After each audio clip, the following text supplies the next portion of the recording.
Hello, everyone. Good evening. Yes, it's nice to see you again. I hope you've all been having a good weekend. It's the perfect time to relax and do the things we don't ordinarily have the time to do during the week. But I'm glad I'm able to spend my weekend here with you.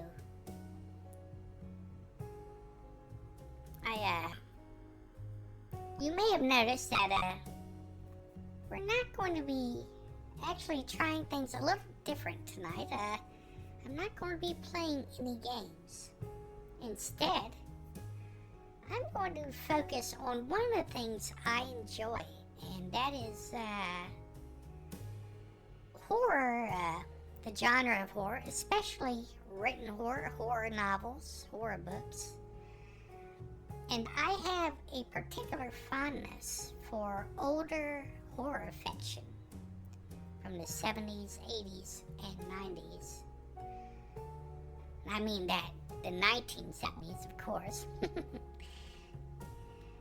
Not quite that far back, but anyway. Aside from the often outlandish and bizarre stories that come from these older books, one of the things I enjoy is the cover art of these books. And I think it's a lost art.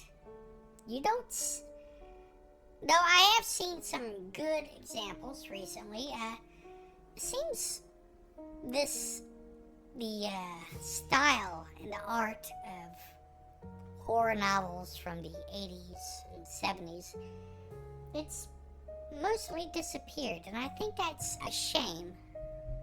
Let me fix that. There we go. I think that's a shame because there's just something about those covers that really calls to you. And tonight, I thought we would examine the covers of those books and try and craft what kind of story these covers are trying to tell us. And I hope you enjoy yourself. If not, we get to look at I've accumulated quite a few covers to look at. So, yes, let's go ahead and get started with that. And you can tell me what stories you think these books are about. Let's head to the projection room. I just had it refurbished and cleaned up, and it's ready for its premiere, its first use. So let's go ahead and go to the projection room. There. Yes, it is rather dark in here, but that's to be expected. Want to set the mood, and of course, projections always look the best when it's dark. So, let's go ahead and get that started.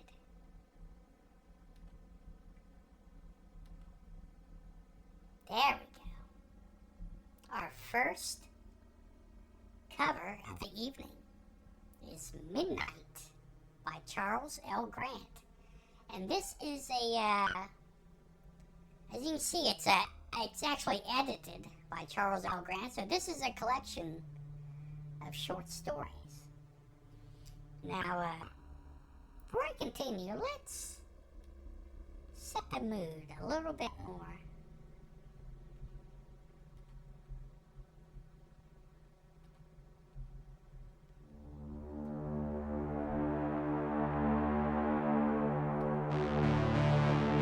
There we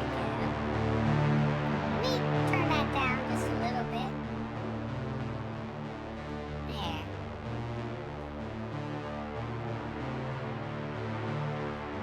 Is that okay? I hope that's fine. We can always change it later. And of course, I need to credit this wonderful music, so go ahead and do that there. Perfect. Now, so let's say this is a collection of short stories by Charles L. Grant.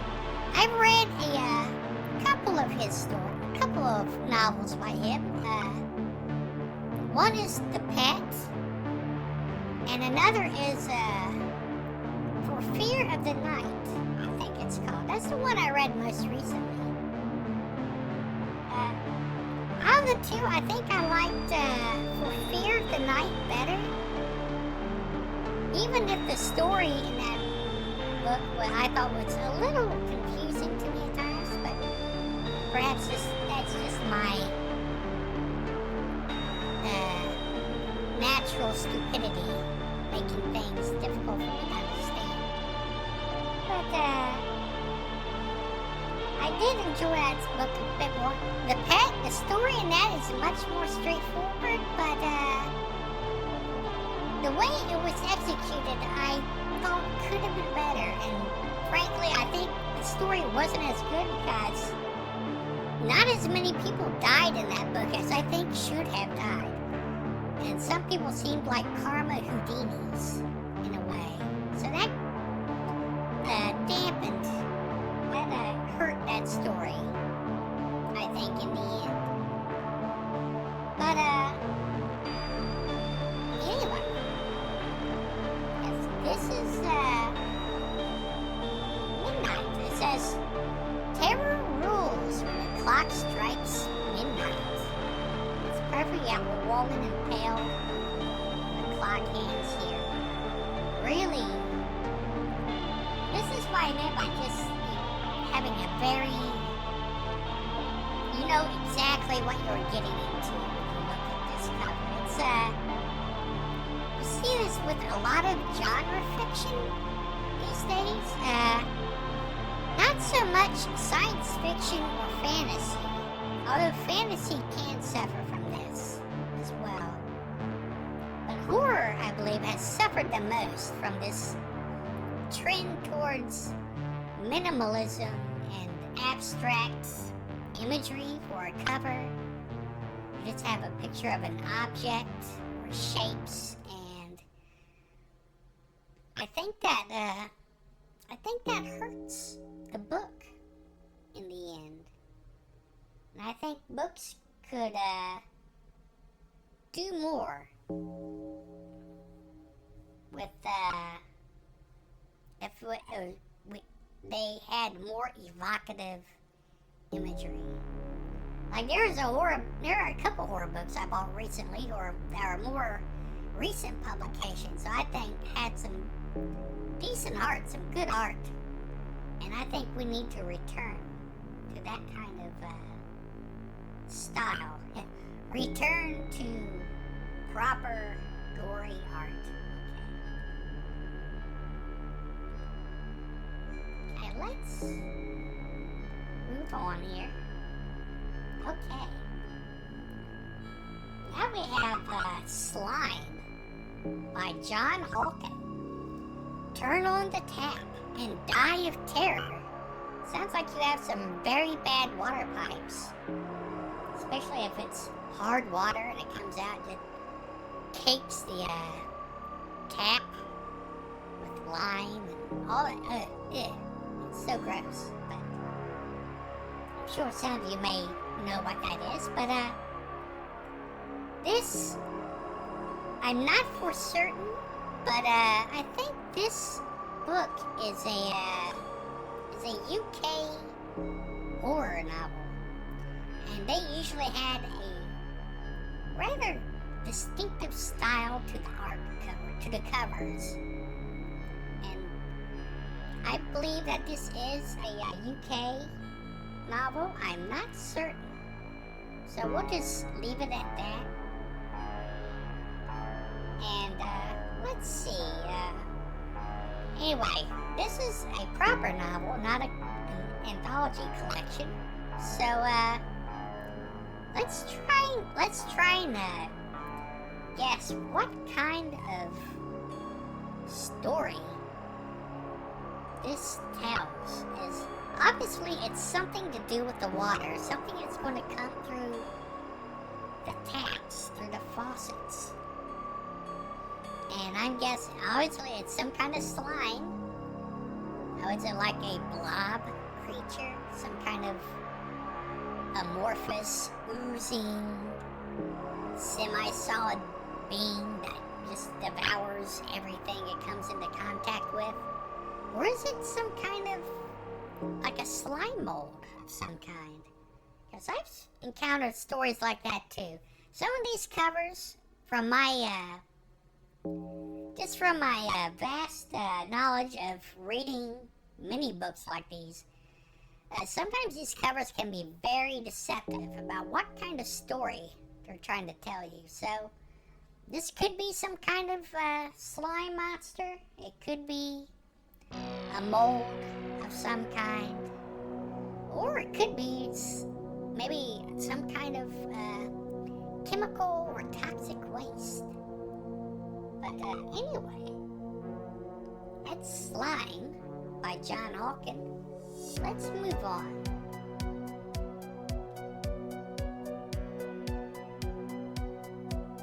Okay. Now this one is Child Grave. And this cover, it kind of reminds me of the Flowers in the Attic books by B.C. Andrews. You may be familiar with those. But, yes, this could be one of those. There we go. Being a little too, I'm peeking the mic a little too much. That should be a little better. But, yes, a child grave. There are evil hungers that must be fed. Always an innocent victim must be chosen. Ooh. So scary. That tagline suggests perhaps some kind of ritual or some kind of force or being that has to be placated with the life of a child, as the name plainly says, Child Grave. But this is Child Grave by Ken Greenall. Now, we have a skyline. I don't know if this is a single building or is this the skyline of a small town of some kind. It looks somewhat gothic. You have the tower there, and you have these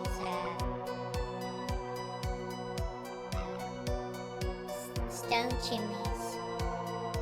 Now this, I'll be frank, none of these books I'm showing you are books I actually own. Maybe one day I will do a stream where I share covers of the books I do own. And I own quite a few. And I'll be able to give a more thorough explanation of those books.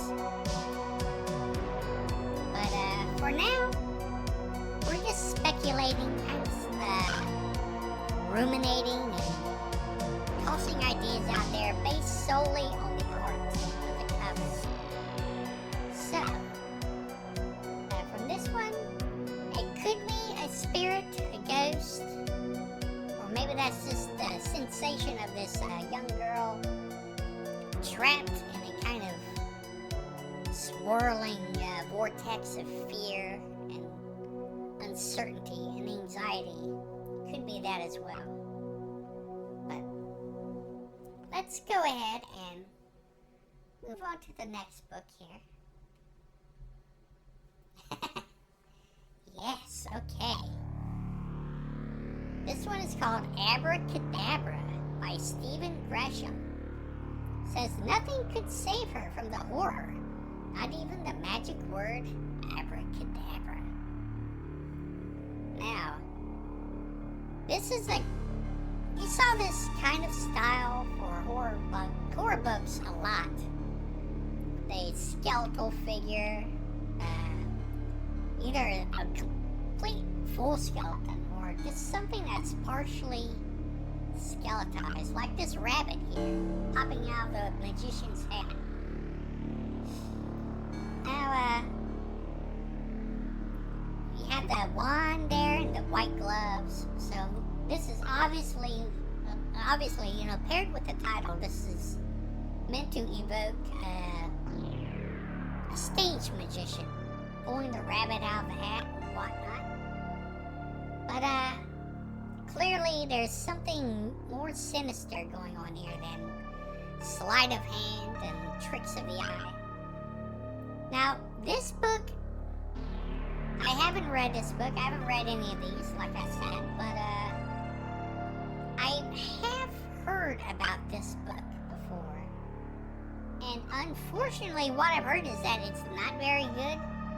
It doesn't live up to its cover, which can be the case sometimes with these books, unfortunately. But, maybe that was just, that person's opinion, their takeaway. Because, fiction, horror, especially, is such a subjective genre. What could be frightening and unsettling for one person can be nothing at all for someone else, or even worse, could it be amusing to someone else? That's always a risk you run. But, yeah, this one. I do like, even if the story may or may not be that great, I do really like the cover art of this book. It definitely would catch my eye if I were to see it on a shelf somewhere. But okay, let's move on. Okay, J.N. Williamson. I've read a few. I do have several of J.N. Williamson's books. I've read one, but it was a sequel to another one of his books, so I'm going to have to go back.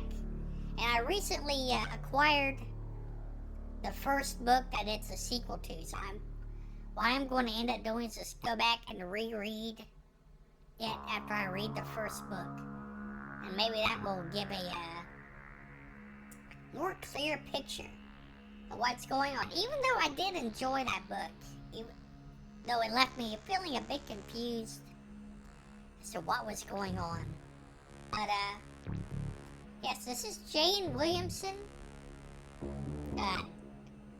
Dead to the World. It says Alive with Evil. Now here we have the skeleton making a reappearance. This is a full skeleton dressed up like a jogger and going what I presume is their morning constitutional. This goes to show that even if you're a skeleton with no muscle, tissue, or fat, or skin, you need to get your steps in every day to stay healthy. And, now I'm wondering about this book. This book could be about maybe a marathon runner coming back from the dead to complete a race that they failed to finish when they were alive, and getting revenge on other runners who may have conspired against them or corrupt marathon officials. I don't know. Perhaps something like that. Or something entirely different. Who knows? But that's what I'm thinking from this. And, I don't know, perhaps you can tell me what you think later. Okay. Let's go ahead and move on here. Okay, it's the next one, Charles L. Grant again. Although this isn't one of the books of his I've read. No tagline here. Just a blurb from Stephen King. A riveting and blood-curdling novel of small-town horror by one of the premier horror writers of his or any generation. Stephen King said that. Okay, well, okay, I'll take his word for it. I'm not going to dismiss or degrade, put down Charles L. Grant as an author. I think he's from what I've read so far of his books, I think he's a decent writer. I think he can paint a good picture, an unsettling and eerie atmosphere if he wants to. So maybe this book is everything that Mr. King is saying it is. Mr. King just wasn't saying it is because of contractual obligations or someone slipped him a little bit of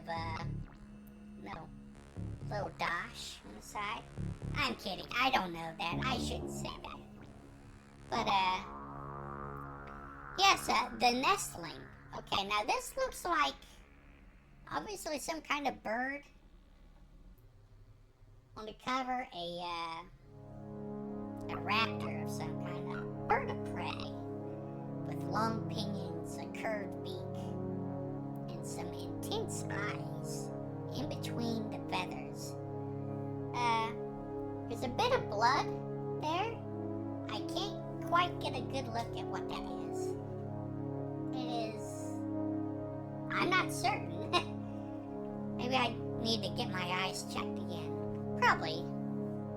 But, now, he said this is a novel of small town horror, so obviously that means some kind of, could be an issue with a local creature, a legend come to life, or some, maybe something from another world or another part of the world arrives into town somehow and begins to wreak havoc, lay claim to the townsfolk, or I'm not certain. I'm not sure, like I said. I haven't read this one. But I do like the font for the title. Nice, dark red. And to call to mind blood, of course. But yeah, that is The Nestling by Charles L. Grant.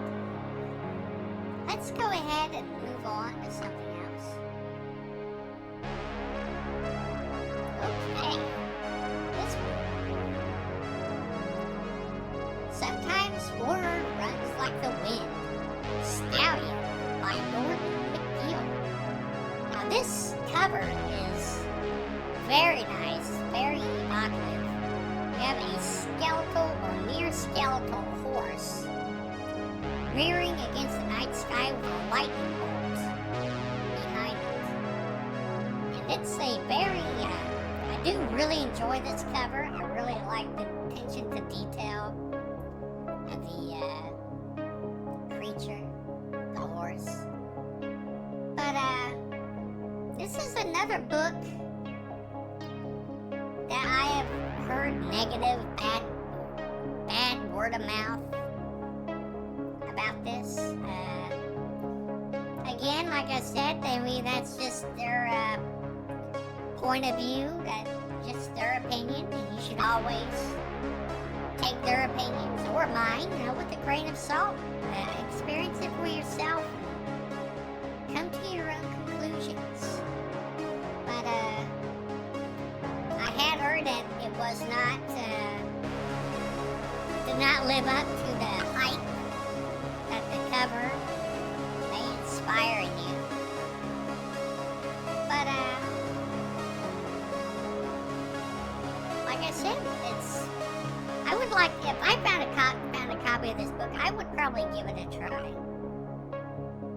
But, until then, we'll just have to speculate about what this book might be about. So let's go ahead and move on. And I'll take a sip of water.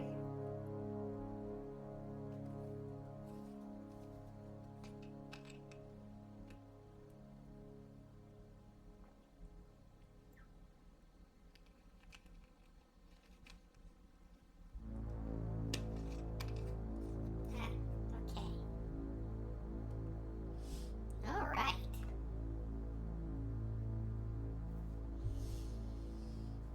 This one is Seed of Evil. Like father, like son, like hell. I'm not sure how I feel about that tagline. But it is Seed of Evil by Edmund Plant, author of Transformation. Another book I haven't read. I haven't heard of this author. Maybe if I go through my collection, one of his books might turn up. But again, this looks like obviously it looks like a young boy in a coffin getting ready to be laid to rest, but doesn't look to me like he's ready to go just yet, considering his eyes are open and glowing a diabolical yellow. Says, like father, like son, like hell. This, and considering the title Seed of Evil, I'm going to hazard a guess that this young man is actually the child of some kind of demon, or perhaps even the devil himself. And it's clear that he's not going to go into the grave easily or quietly. So, but I do like this cover. The way it's looking down into an open casket, and it fits the frame of a book cover nicely. It fills everything out, so there's no wasted space, and it doesn't feel like it's just covering the cover just to fill up that empty space. It feels centered on this coffin and the young man inside gazing out at us. I do like this cover quite a bit. I thought BMI, you can see the publisher down there. I do tend to like the covers for their horror books. I thought they were very well done most of the time. Okay, let's go ahead.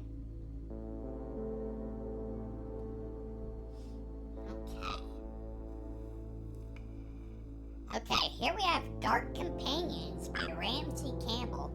Ramsey Campbell, I've read a couple of his books, and I must say that I think his work is consistently good. I really do enjoy his stories.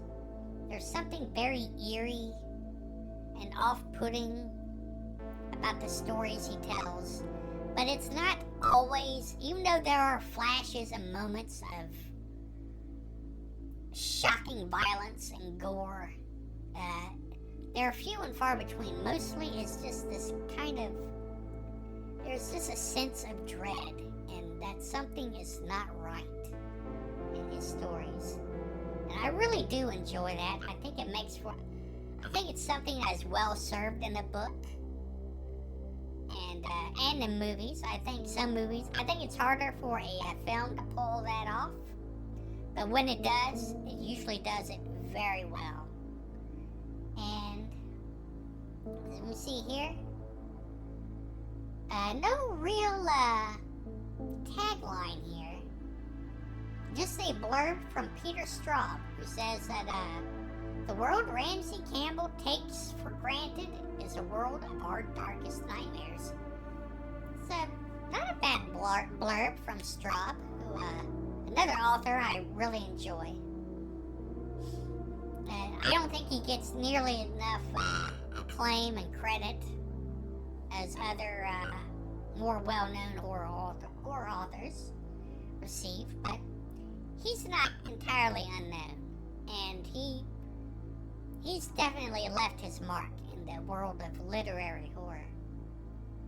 As we can see here, it's a marionette, one of those grinning kind of, what are they called? Judy Punch dolls, marionettes. You saw them you see them a lot in older British media. But it looks like one of those marionettes, and he's kind of cradling a young boy to his body. And that kid does not look would look like he would rather be anywhere else than being held by a grinning marionette. And I can't say I blame him, to be honest. That's not a place I would want to be either. But this Dark Companions maybe tells me that maybe this is a tale of children's toys cursed or possessed in some way, coming to life and making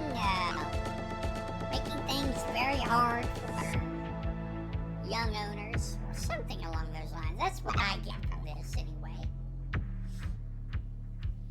Okay, let's go ahead and move on. Okay, now this one is very blunt. There's not a whole lot of head scratching here or ruminating or speculating. It tells you pretty much flat out what it is, and it is Satan's Love Child. And I do not see an author's name on this cover. It's probably on the spine, but I can't see the spine. So we will just go with Satan's Love Child. See, there's not even a tagline because it doesn't need one. You know exactly what you're getting into. You have a naked woman bathed in shadow, reclining at the bottom of the page, bottom of the cover, and looming over her appears to be a more well-fed version of Anton LaVey. The goatee, mustache, and the glowing eyes, the unibrow, dark unibrow. But yes, this is Satan's Love Child. Not a lot to say about this one. You can just kind of take it in, drink it in for what it is. It's a kind of just definitely kind of a maybe satanic panic kind of book. Though it looks a bit older than that. I would say this book probably came out sometime in the late 70s. Just judging from the condition and the art style. So maybe it came out a little bit before Satanic Panic really took hold in the 80s. But yes, this is Satan's Love Child. Okay, let's move on. Alright, I really like this cover as well. This is The Kill by Alan Ryan. It says, the darkest horror casts no shadow, makes no sound, knows no pity, and is The Kill. I like how the actual title itself is being transformed. The two ends of the L's are transformed into grasping claws. So it's like the title itself is a threat. You have a child's doll draped over a old wooden kind of fence made out of sticks and branches, and there's blood dripping off the doll. What appears to be like an old, like a small cabin in the background, along with a forest. And I do really like this cover. It's very nice.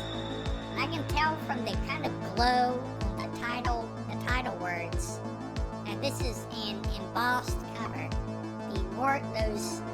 Those words, The Kill, are slightly raised above the cover. So if you run your hand over it, you're going to feel every groove and every crease of those words, The Kill. And I do have another book by Alan Ryan, which is a kind of sequel. Not really a sequel, it's set in the same area, same town as this book. And that book is called Dead White. And that's a book, maybe I'll talk about it a little bit more if we do another stream where we go over the books I actually own. But I think it's, I liked it enough. It felt kind of slow, but that one is more more like a ghost story to me. This looks more like a creature feature kind of story. So maybe it's a bit different. If I get my hands on it, I would like to give it. Definitely would like to give it a read. Try it out. But this is The Kill.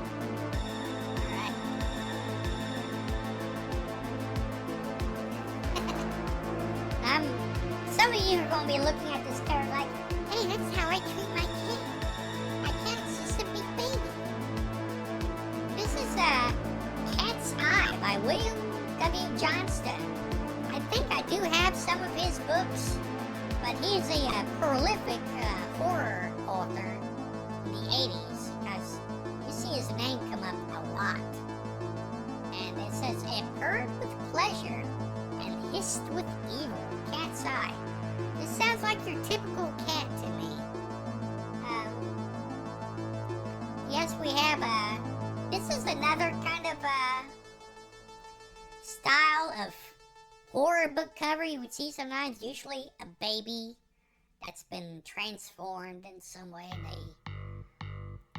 a threatening manner with an animal's head or animal characteristics or fangs or evil glowing eyes. You would see that a lot. We'll see a few more of those kinds of covers here tonight. But this, I'm not sure. Is this actually about someone who babies their cat too much and they just turn evil, or their baby is transforming into like a cat monster? It's not very clear. Could be either one of those things, or it could be something completely out of left field, like a genetic experiment or something along those lines. Like I said, some of these covers could be very misleading about what the story is actually about. Pardon me, I'm gonna take another drink of water here.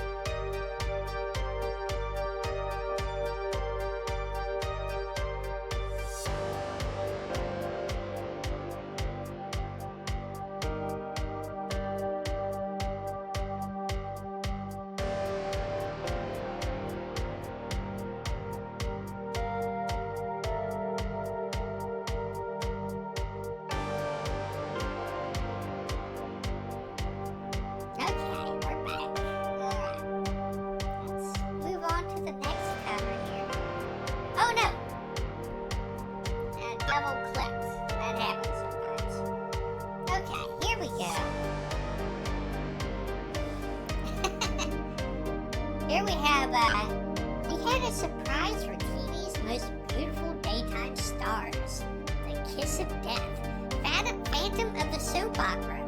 I'm not sure, now just reading that tagline and looking at the cover, I'm not certain if this is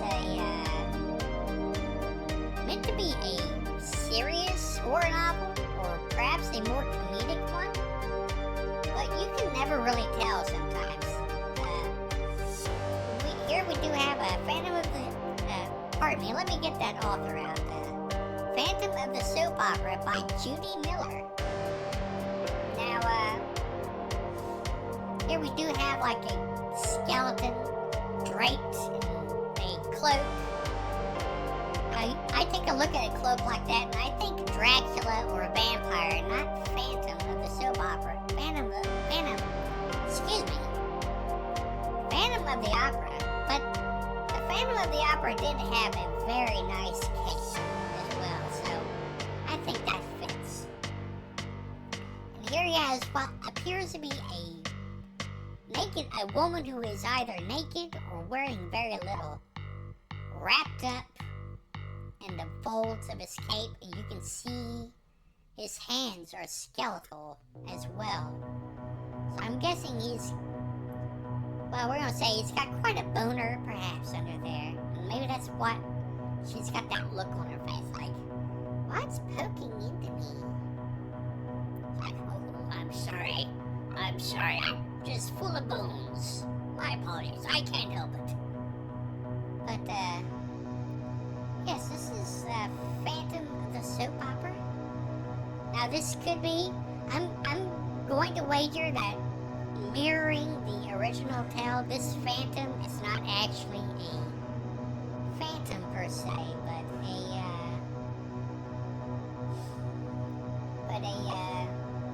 perhaps an old member of the TV crew or member of the staff at the production studio wherever these soap operas are being filmed, who's been missing for a while and presumed dead, perhaps caught in some kind of accident. But that's my guess, and I wouldn't be surprised if that's not that far from what actually happens in this story. But, yes, this is Phantom of the Soap Opera. I included it just because I just thought it was a nice image. And, again, we're following the trend of having skeletal figures on the covers of horror books. Let's move on here. Okay. Here we have She Was Young, Innocent, and Deadly. Daddy's Little Girl by Daniel Ransom. Now, even though the tagline makes it sound like the girl is the threat, the cover art makes it look like she's the one that's in danger.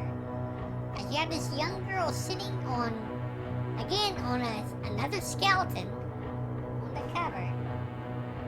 And the skeleton, she's sitting on its lap and she looks frightened, like she does not want to be there. Of course, the skeleton is like, oh, here's my little girl. But again, like the cover image appears to run in contrast to what the tagline says and the title of the book itself. She was young, innocent, and deadly, which makes me think this is a killer kid book. And those can be fun sometimes, but to be honest, I only really enjoy those kinds of stories if the author has the guts to actually have something bad happen to the kid at the end. When they just get away with it and they're like, oh, there's an innocent little kid, I just think it's such a cop-out. Because they want to have the shock of a child running around and doing mayhem and killing people and killing other things, killing little animals usually. Yeah, they'll usually kill pets and other little kids. But then when time comes for the kid to actually face any kind of consequence, like the author puts the brakes on things. And I don't like that. If you're going to commit to something as audacious and transgressive as a gleefully murderous child, you need to follow through with that to its conclusion. That's what I think. But I don't know if that's what's going on in this book, to be honest. I'm just making an assumption. Maybe she is possessed. Maybe she's under the influence of some kind of cursed item. Or maybe she actually is being influenced by a darker force. Daddy, the skeleton figure. Maybe she is just carrying out his desires without really understanding that what she's doing is wrong, because she's just a little kid. She just wants to please Daddy. But I don't know. I haven't read the book. I'm just going by the cover. I like the cover. It's very moody. It's one of those, kids in peril. That's another trend you see in these older horror book covers.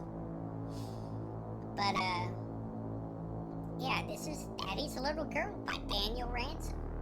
If you've read it, let me know what it's about. Let me know. Give me your thoughts.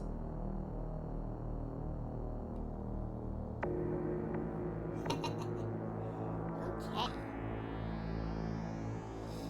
Now, this is Death Bell by Guy Smith. was a peaceful little town. Then the sweet chimes rang out, and the bloody terrors began.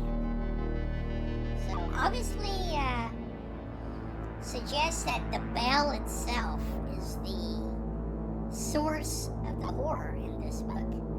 So I'm going to assume perhaps a cursed object of some kind, or an object used by a villainous figure like devil worshippers or a sorcerer of the sort.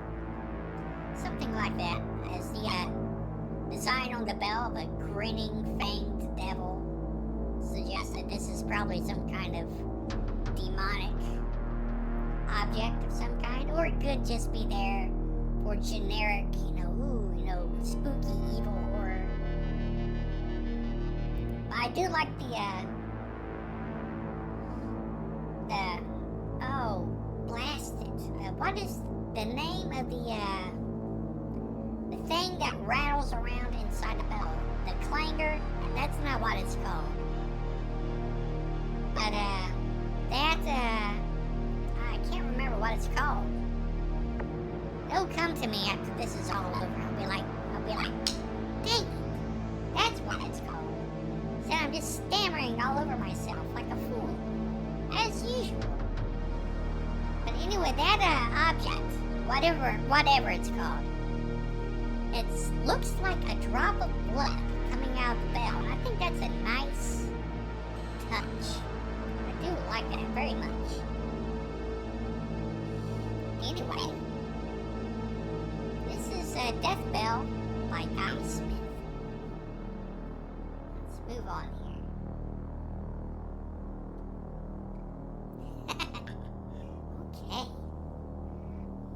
Okay, this one is called Eat Them Alive by Pierce Mace.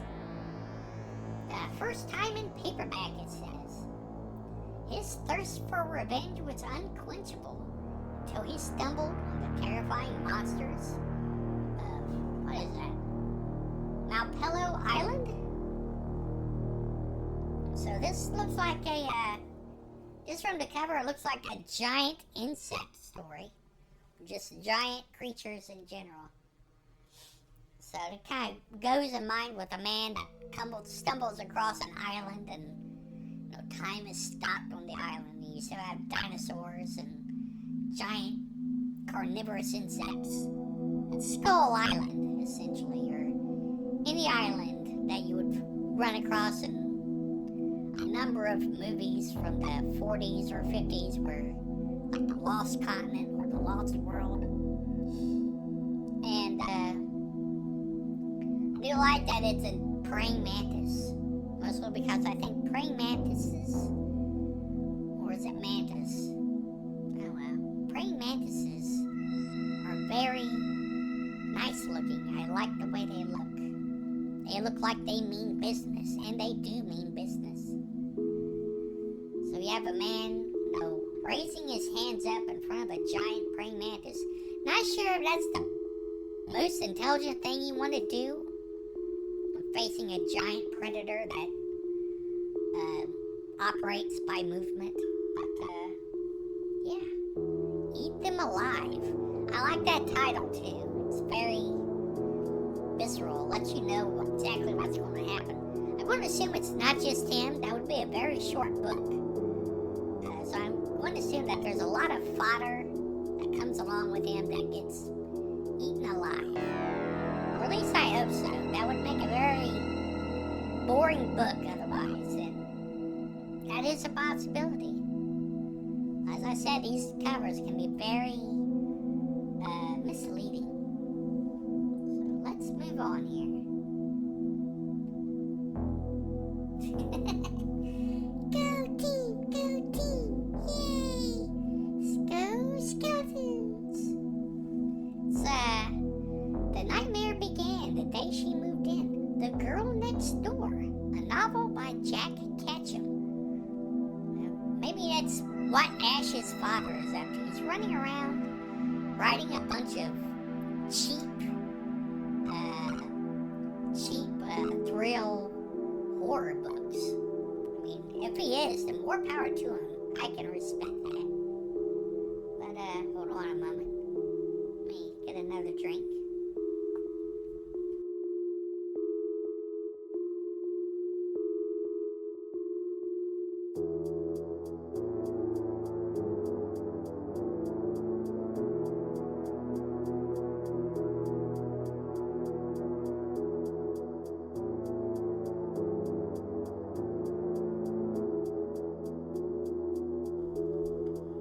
I almost started talking without unmuting the mic, but here we go.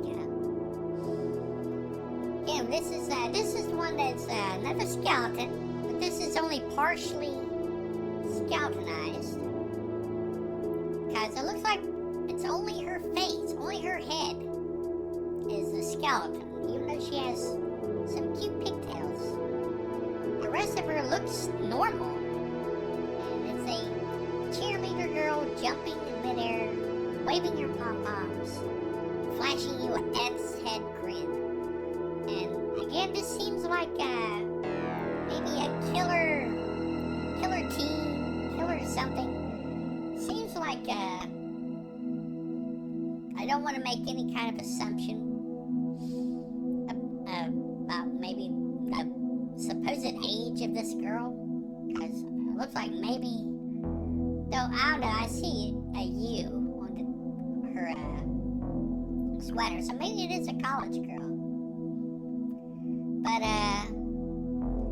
it could be an instance of a killer girl moving into the neighborhood, or maybe her whole family is messed up. Maybe it's just a family of killers, or a family of skeletons, pretending to be normal, and when their secret comes out, they have to kill to protect their secret. Who knows? But, yeah. Again, this isn't, I just kind of like the cover. It's very cute and creepy and kind of funny, too. But, yeah, The Girl Next Door by Jack Ketchum. Okay.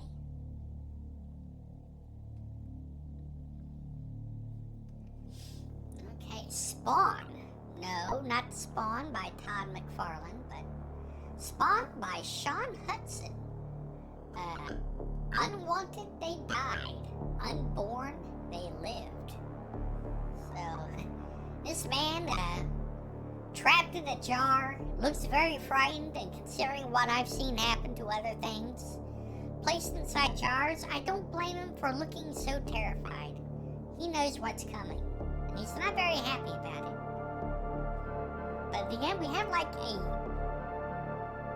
very evil-looking baby on the cover of this book. Not so strange looking. I mean, there's nothing. They look a bit look a little too old in the face, a bit too wrinkly, and obviously the expression, it's menacing. They're glowering. So, no, not a normal baby by any stretch of the imagination. And, Spawn, I'm going to assume this is some kind of a medical or experiment of some kind that goes awry.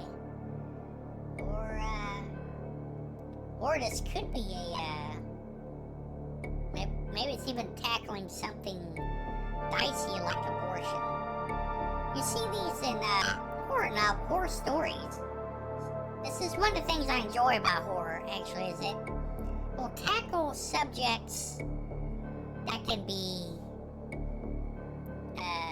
not usually discussed, or people like to gloss over, but it does it in a way that's very unapologetic and transgressive. And I would not say, probably, I wouldn't make the go so far as to claim that it's an intelligent or thoughtful approach, because often it isn't. It's used to gin up outrage and revulsion and shock.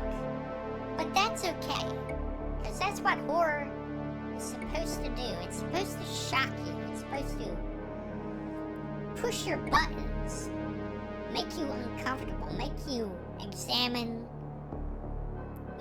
expose you to things you ordinarily wouldn't voluntarily expose yourself to. And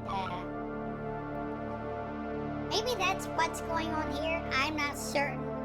This is I believe this author, Sean Hudson, his name is familiar.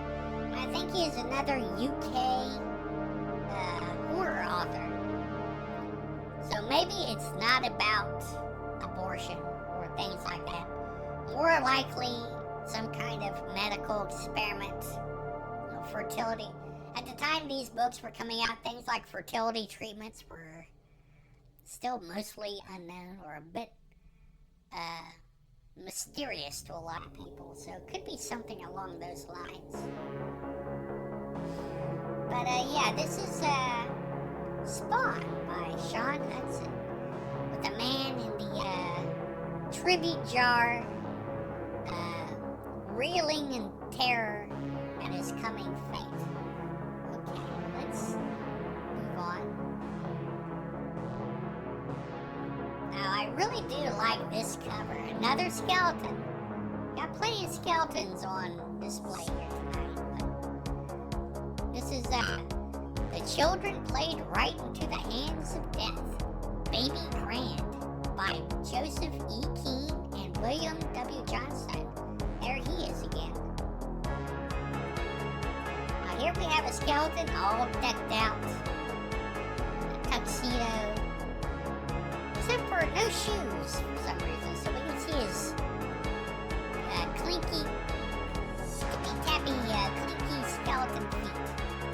And his skeleton fingers tap-tap-tapping away on ivories.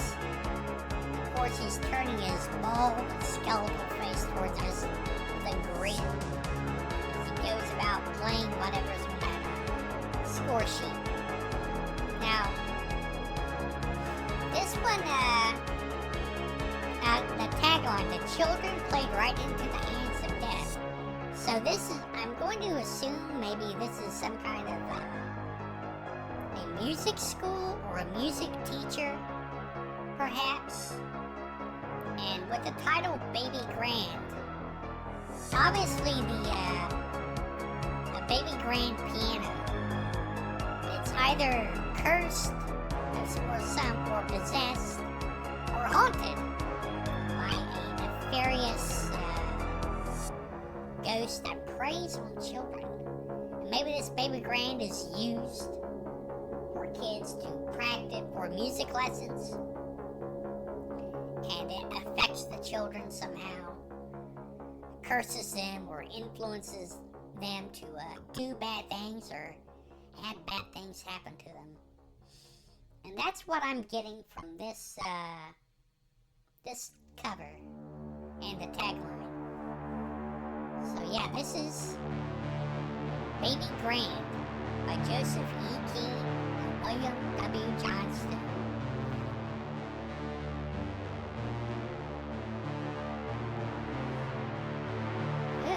Now this is a very gruesome cover, and it fits with the title and the subject matter. Edward Jarvis, the author of Pestilence, a squirming menace, maggots. Now, I'm wondering, I don't think there's any mystery here about what this book is about. It's about maggots. It looks like flesh-eating ones. Showing from the cover, a man rapidly being a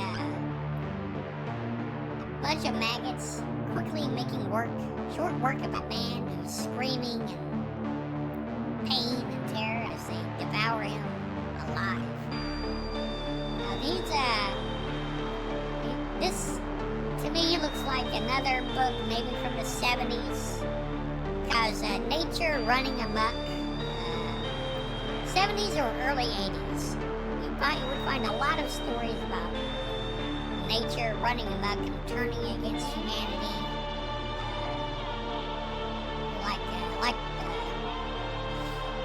There's a movie called Prophecy that was about a giant mutated bear and mutated wildlife running crazy and terrorizing a camping community. And there's a movie called Dogs, about ordinary household dogs suddenly going feral and attacking their owners and attacking pretty much anyone they can get a hold of. And of course, another movie. I can't remember what it's called. But that one, it was just animals in general were just going crazy and attacking people. And you've got that here, obviously, with maggots. And yeah, I don't think there's a whole lot more to talk about with this one. So let's go ahead and move on to the next one.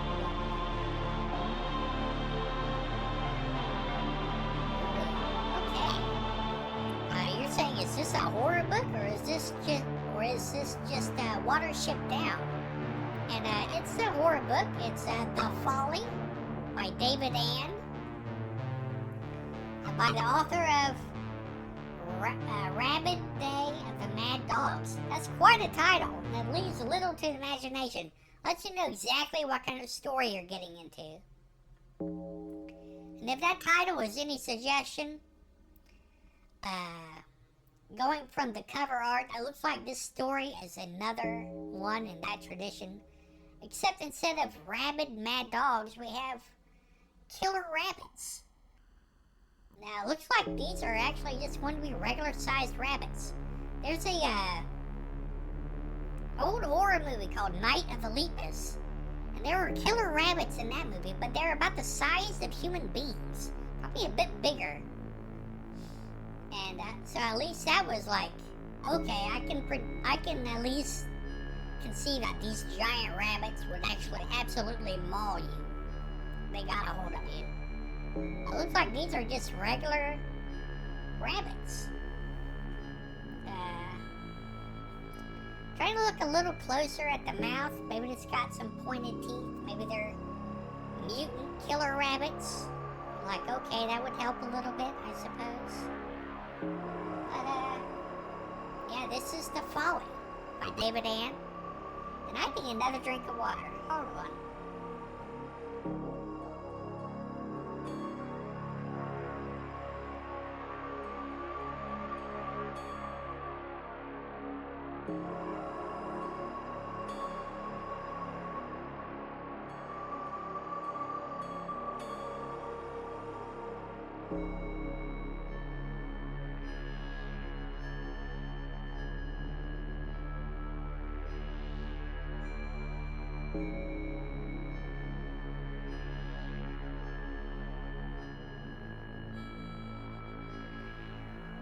Okay, I'm back. I'm used to drinking so much water while streaming, but this is the most I've talked during a stream. So, I guess that makes sense. Okay, let's move on here. Ooh, another one by Ramsey Campbell. This one is called Incarnate. Now this one says, an important, scary, I'm trying to read that. An important, scary, involving novel. Another a blurb by Peter Straub. He did a blurb for the last Ramsey Campbell book we looked at. But again, this is called Incarnate. And this, the cover art for this one is a bit minimalist, but it says a lot of what it does show. It looks like it's a kind of we have a street lamp in the foreground, a shadow of a person climbing steps to a rather bizarre looking house with eyes peering out of two of the windows. Looks almost like the Winchester Mansion. It looks crazed and confused, all jumbled together. So maybe this book is about a possessed house or building, or maybe it's not possessed. Maybe it's just an instance of the land or structure itself somehow gaining a life of its own. And but it is by by Ramsey Campbell, and if it's anything like the other books of his I've read, I'm sure it's very good. And I would like to get a hold of this book someday. Try it out for myself. Okay, let's move on here. Okay. With darkness, the terror begins. When darkness loves us, by Elizabeth Engstrom. Now this is I do like that title, When Darkness Loves Us. I think it's a great title. Again, this is another common thread of horror novels of the time is creepy or scary dolls. Even though this one has been smashed, it still retains its unsettling qualities. Even though the face is caved in, the eyes are still looking at us. You can see the teeth of the lower jaw. And again, this is a book. It could be just about just about anything. Really, it could be about a possessed or killer doll. It could be a child that has been possessed, or an evil child, or a child that is threatened or imperiled by dark forces. But this author, I'm not familiar with her. I'm sure she's written. Maybe this is the only book she's written. But this is a book I would definitely pick it up and give it a go if I saw it, going by the cover alone.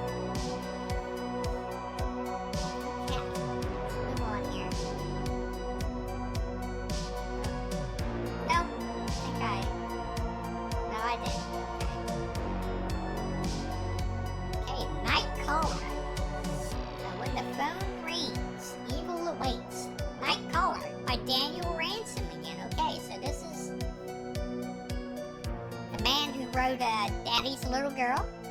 That had skeleton on the cover of that book. This has a partial skeleton. It looks like a young girl, or maybe a babysitter or something. And she's half and half. Half of her body is fine, and half is skeletonized. And you have that teddy bear. There, I don't know if that's a stuffed animal or if it's part of the phone itself, but this could be a,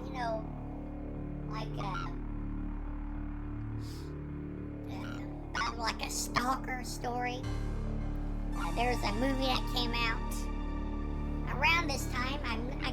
I'm not certain if it was the late 70s or early 80s, but there was a movie called When a Stranger Calls.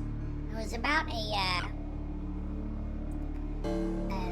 serial killer, a psychopath who called women and stalked them over the phone before he killed them. And that could be what this is. And I know that sounds strange and absurd to some of you, but back then there weren't things like caller ID or blocking numbers. Couldn't really do that. So if you had a creep or a psycho or someone like that just wanting to harass you and just call you at all hours of the night, threatening you or just being generally unpleasant, there wasn't a whole lot you could do about it, unfortunately. But I think maybe that's what's going on here. In case of a stalker or killer taunting and harassing their victims with phone calls. But that's just my take. It could be something else entirely. And all that water I drank is beginning to affect me, so I must take a quick bathroom break. I will be right back. Enjoy the music and the art while I'm gone. I'll move on to the next one. There we go.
Okay, I'm back and just in time for Squelch. I love the title of this book. I love titles that are like onomatopoeia, like Squelch, snare, thump, things like that. I was going to say squirm, but that's not an onomatopoeia. That's a verb.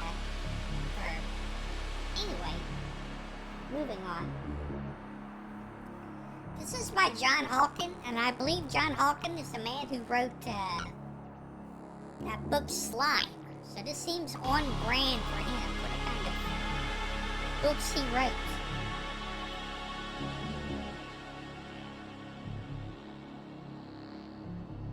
It says the shuddering something of a skin-crawling terror.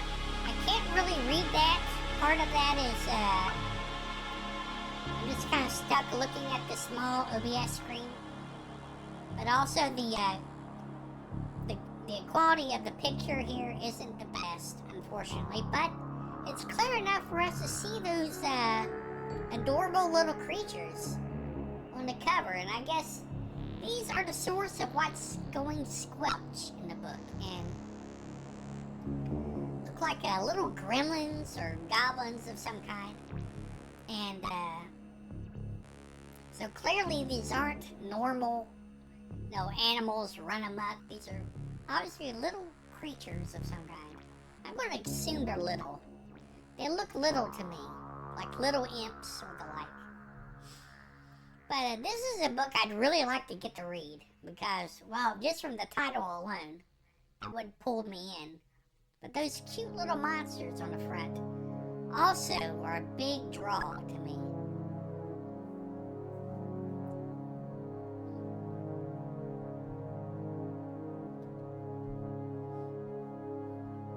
Okay.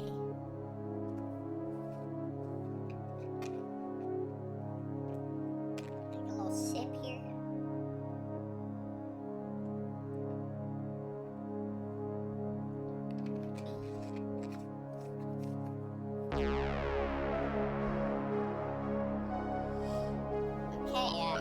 This one is Blood Sisters. Only those who passed the deadly initiation would become members of the Blood Sisters by Deborah Sherwood. Here we have a skeleton in a graduate's gown and mortarboard, clutching a bloody diploma in one hand and a rose in the other. So this looks to me like some kind of it's specific that it's sisters, so I'm going to assume it's a sorority of some kind that engages in some nefarious activities, or perhaps even like dark black magic. And all the members are sworn in, and they have to follow the rules or else. And that's the impression I'm getting from this cover. I mean, I could be completely off base, but I think going from the title and the tagline, that's a very good guess as to what's going on in this book. Let's go on here.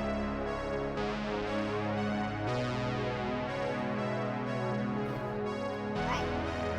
Peter Tremaine. The Morgo Rises, Myth or Living Nightmare. Now this is a very graphic cover. Perhaps it's definitely more graphic than the cover for Maggots, because we have a naked woman being devoured by a big fanged maw. It looks like some kind of worm creature. I don't see any eyes or nostrils. Clearly it's some kind of being of some kind. And from the tagline, it's obviously some kind of local legend about a creature. And yeah, it's eating a woman alive. She's screaming. There's blood. Very gruesome. But That's the point. It's there to catch your attention. Draw you in like, oh my goodness, look at this book. What is the Morgo? And how is it rising? And who is that woman that's eating? Does she even show up in the book? I mean, these are all questions that you need answers to. So, I think it's a very good cover. And, yeah. And this is another book, I'm getting the impression, I can't say 100%. I'm getting the impression that this is another UK horror book.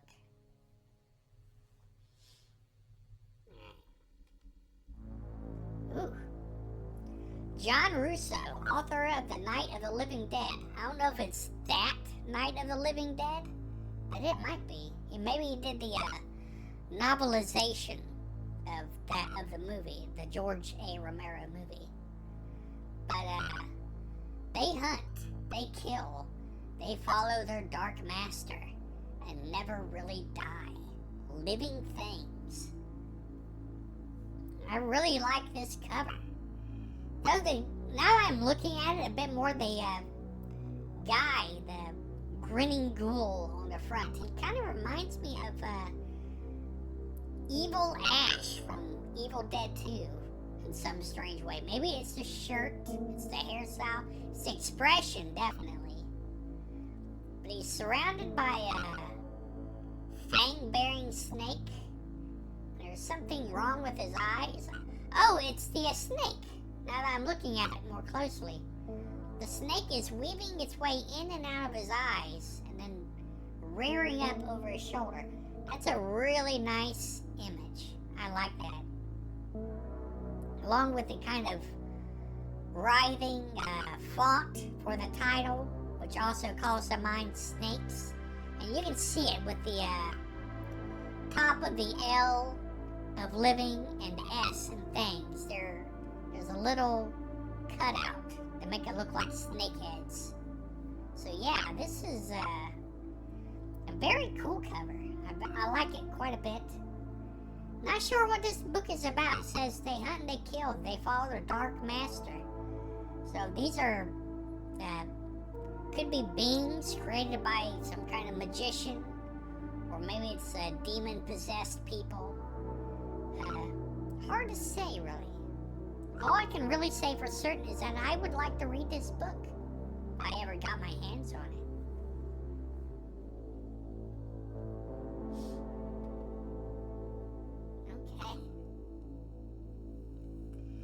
After Alice by Margaret Bingley. She's so seductive, so decadent, so much deadlier now than she ever was alive. So it sounds like just from that and the title, After Alice, makes me think that this is the threat in this book is a ghost of some kind, a spirit of someone returning for revenge or feel like they've been wronged somehow. Now sometimes when these spirits come back, they don't have to have actually been the victim of injustice. If they believe that they were wronged badly enough, they'll just come back, even if you were an absolute monster when you're alive. If your desire to just keep tormenting people and killing others is strong enough, you can come back as a violent spirit. That's one of the tenets of horror. But I think that's what's going on here. The baby in the crib and the pacifiers. I'm not sure what that is. Maybe the spirit is a nanny of the baby, a midwife, or maybe it's the biological mother of the baby and they're adopted. And she's come to take her baby back. Not sure, but you have a floating skull with glowing eyes and hair coming out of it. That's a great look. The pacifiers seem really out of place, I will admit, for this. It looks like they're coming out of either side of her head, like electrodes from the Frankenstein's monster. Except they're in the wrong place. They should be on the neck. But I guess that, aside from those pacifiers, this is a pretty good cover, I think. Another book I would definitely pick up if I saw it sitting on a shelf somewhere.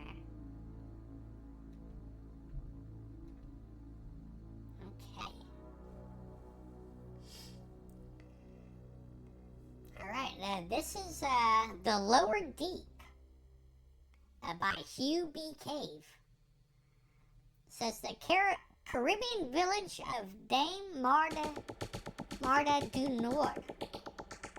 I'm not saying that correctly, my apologies, but draws its life from the sea. Now the sea is taking on a life of its own.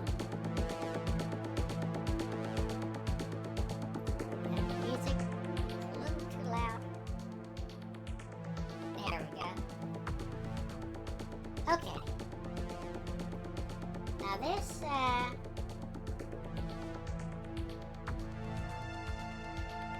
this makes me think, it says this village draws its life from the sea, so I'm wondering if they engage in some kind of ritual magic or sacrifice to ensure that they get a bounty from the sea and stay prosperous and healthy and safe. But that something goes wrong, the ritual is interrupted or isn't carried out properly, and it awakens something deep in the sea. Hold on.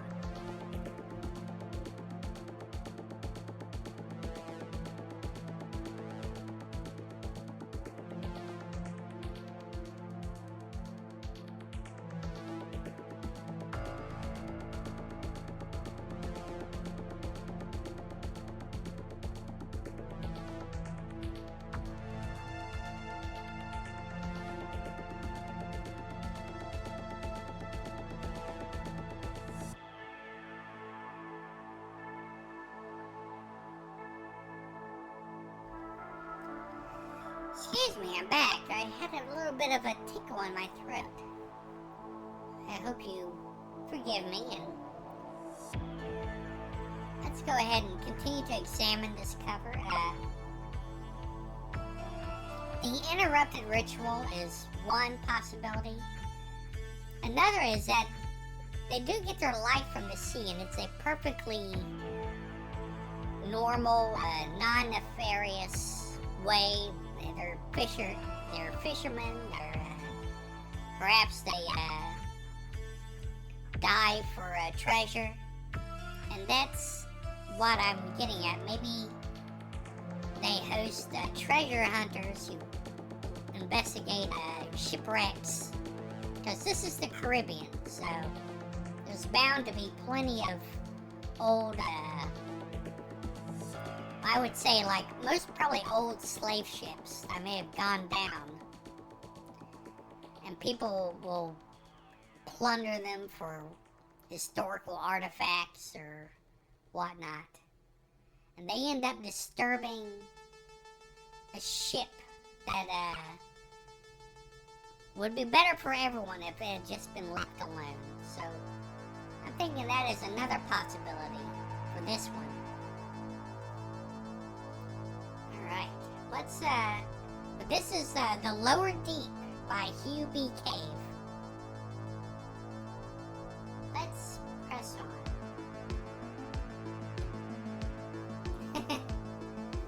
Ooh, oh my, we have a novel of sensual horror by R.R. Walters, Ludlow's Mill.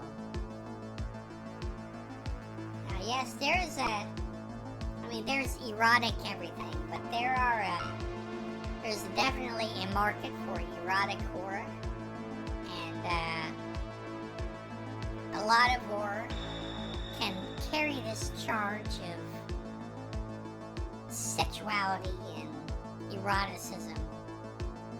just beneath the sensation of dread and impending imminent violence. And often they can work virtually side by side with one another.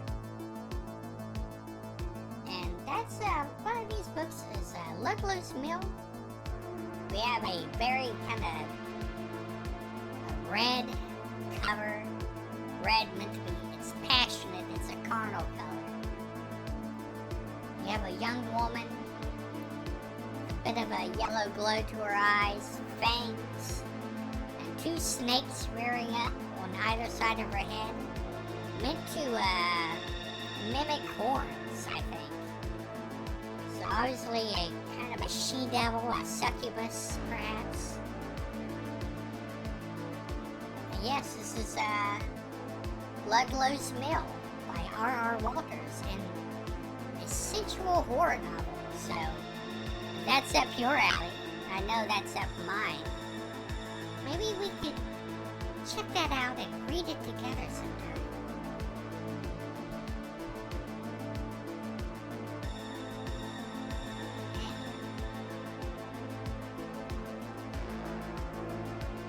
Alright, this is Allison's Baby by Mike Stone.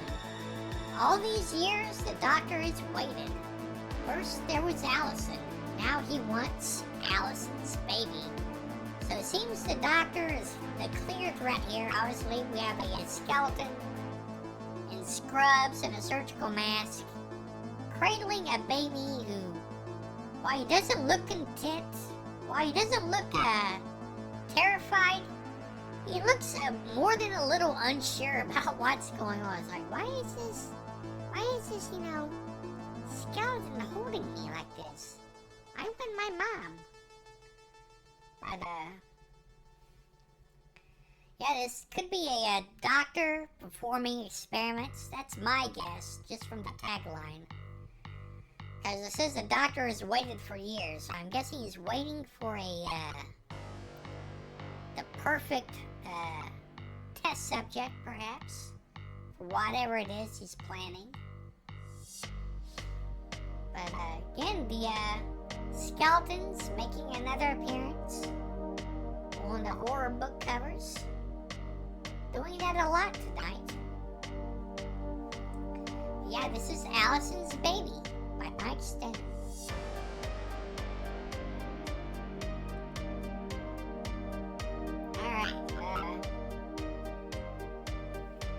Here we have The Dropping by Tony Urban. Encounter a creature unlike anything you could have imagined. Well, that's a very tall order, I must confess. Your creature better be absolutely astounding for it to fit that bill when it comes to me. But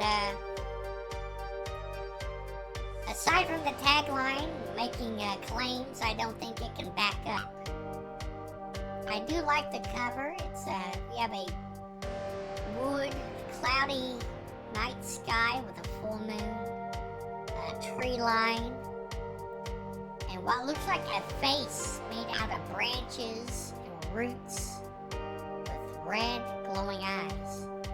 And I think that's a very nice image. I do like that. I like when you see faces or figures made out of other objects.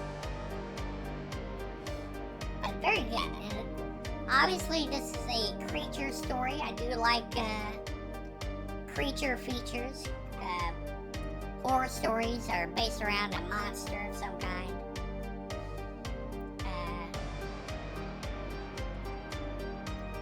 But those were always my favorite episodes of X-Files too, or Supernatural. There's just a kind of a monster of the week kind of episode. Those tend to be some of my favorite episodes. But yeah, we have The Dropping by Tony Urban, promising us a creature you have never imagined. So if we ever get a chance to read that book, we can see if they live up to that promise.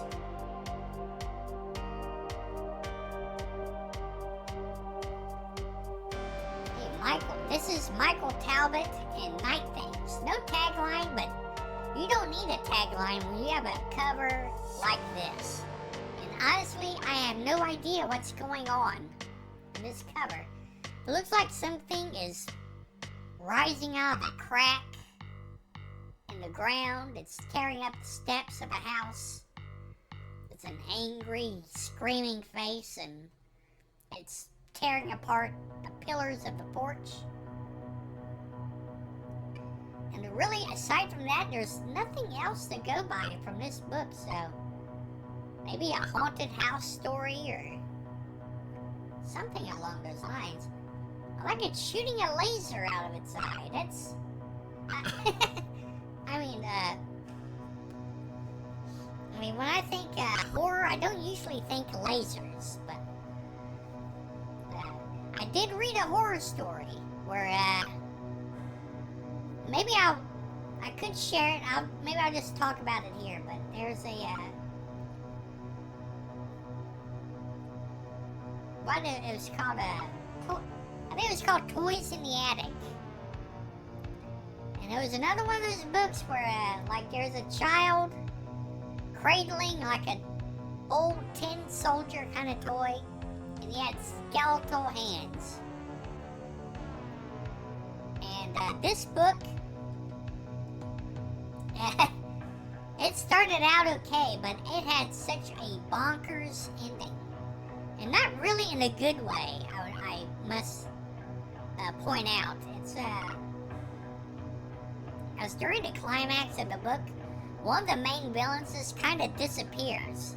I mean, you never find out what happened to him. I presume they died, but no attention is paid to it. It's never written out, so it's like the author just forgot this character existed. But this book, there's a point in this book where a kid possessed by the spirits of murdered children that were powered by toxic waste is just rampaging through the town, shooting lasers out of his hands and blowing up cars and leveling buildings. It sounds really cool, and it is, but not so cool as you might hope it might be. And yeah, maybe I'll show the cover of that book if we do a stream where I talk about books I own. But yeah, so aside from that tangent about how I don't think lasers really call to mind horror for me, this is Michael Talbot Night Things. And we went on that tangent because I can't really think of anything else to say about this cover. I like it, but it doesn't really tell me much.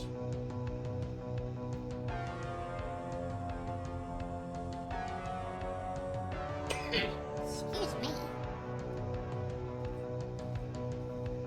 Hold on a moment.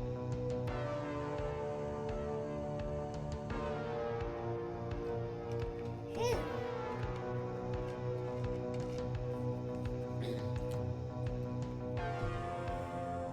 Okay, now we have Carrying Comfort by Dan Simmons. This looks like an older book. Definitely gives me a 70s vibe from the art. But it looks like a very old woman, and her hair is going out in all directions. Kind of makes me think of a Japanese ghost. How their hair is very long and it can move out in all directions and cover everything around them. And they're kind of draped in blood. It could be blood, it could be just a cloak or a robe of some kind, but definitely makes you think of blood. Again, no tagline here, no teaser to suggest what this story might be about. But I just really like the cover art for this. I think it's enough to kind of pique your interest, make your head tilt, like, Carrying Comfort, what is this? But, Yes, this is Carrying Comfort by Dan Simmons. Alright. Okay. I mean, at first glance, you might think that this skeleton nurse is boasting a very generous pair of breasts, but no, this skeleton nurse is cradling what appear to be a pair of evil fraternal twins, if the tagline suggests anything. Their innocent blue eyes were twin mirrors of evil, twice blessed by Patricia Wallace.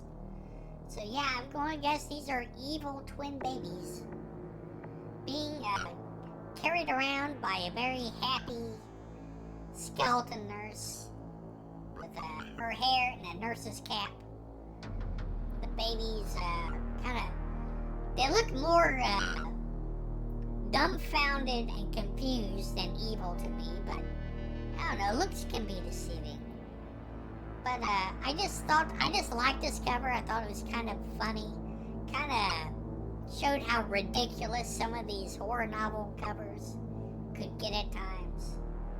I mean, I would probably pick it up just to have this cover sitting around my house and bring it out like, hey, check this out. People would look at it like, oh, okay.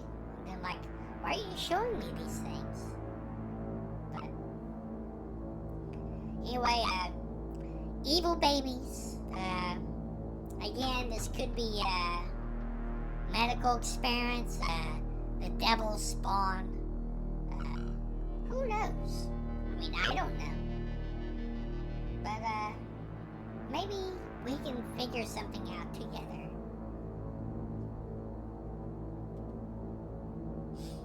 Okay, John Russo again with Inhuman. They were the Walking Dead on a ruthless hunt for living blood. Now, it says living dead, but they look like reptilians with scaly skin, snake eyes, and a forked reptile's tongue. Well, a snake's tongue, I guess. Not all reptile tongues are forked. But, yes, Inhuman. This is the man that did Living Things. Again, we have something else that kind of evokes snakes on the cover of this one, so maybe this man just had a penchant for writing about snakes in frightening and suggestive ways. But I did like the cover for this book. It's very, almost makes me think of a movie cover almost. And it suggests maybe this is someone transforming, or maybe it's their disguise they wear to blend in with people. But again, it says they're the Walking Dead, so are these like some kind of vampires, or definitely not zombies? A little too sophisticated for zombies, I think. Anyway, let's go ahead and move on here.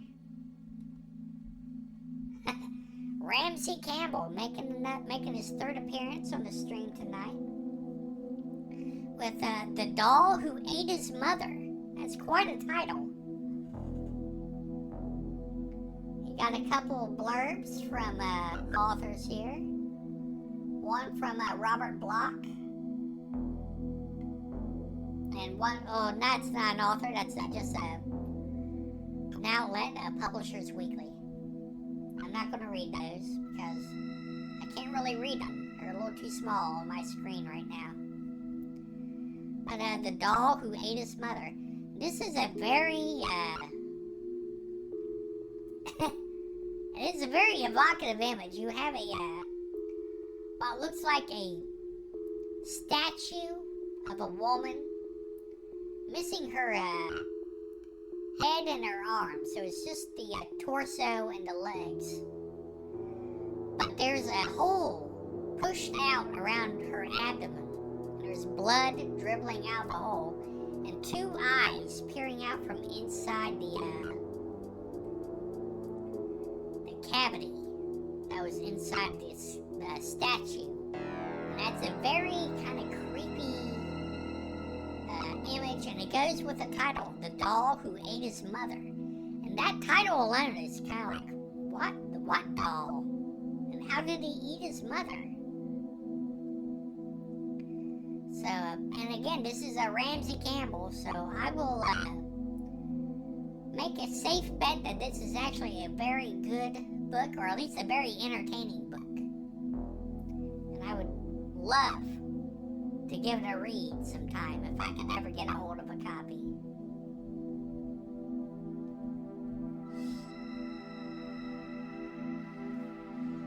Alright. Again, we have Skeletons and Imperiled Children. On this cover, it is from deep inside the earth they come to torment you, to keep you forever. Entombed by Guy N. Smith. We have a young girl kind of cowering with what I presume is supposed to be a young boy, but he's a skeleton dressed in a boy's clothes, and they're clutching a big stuffed dog between them.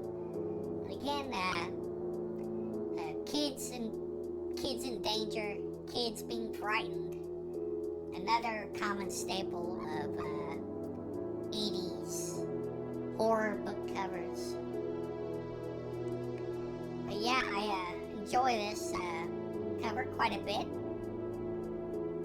And it says, from deep inside the earth they come. So some kind of creatures rising up out of the earth to attack people or threaten them. And that's going to make me curious. I want to find out what they are, how they came out of the earth, and why. Yeah, this is Entombed by Guy N. Smith.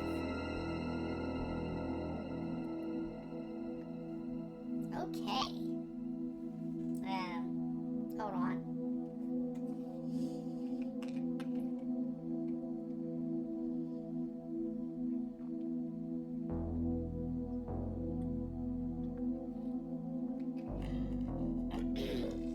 Excuse me.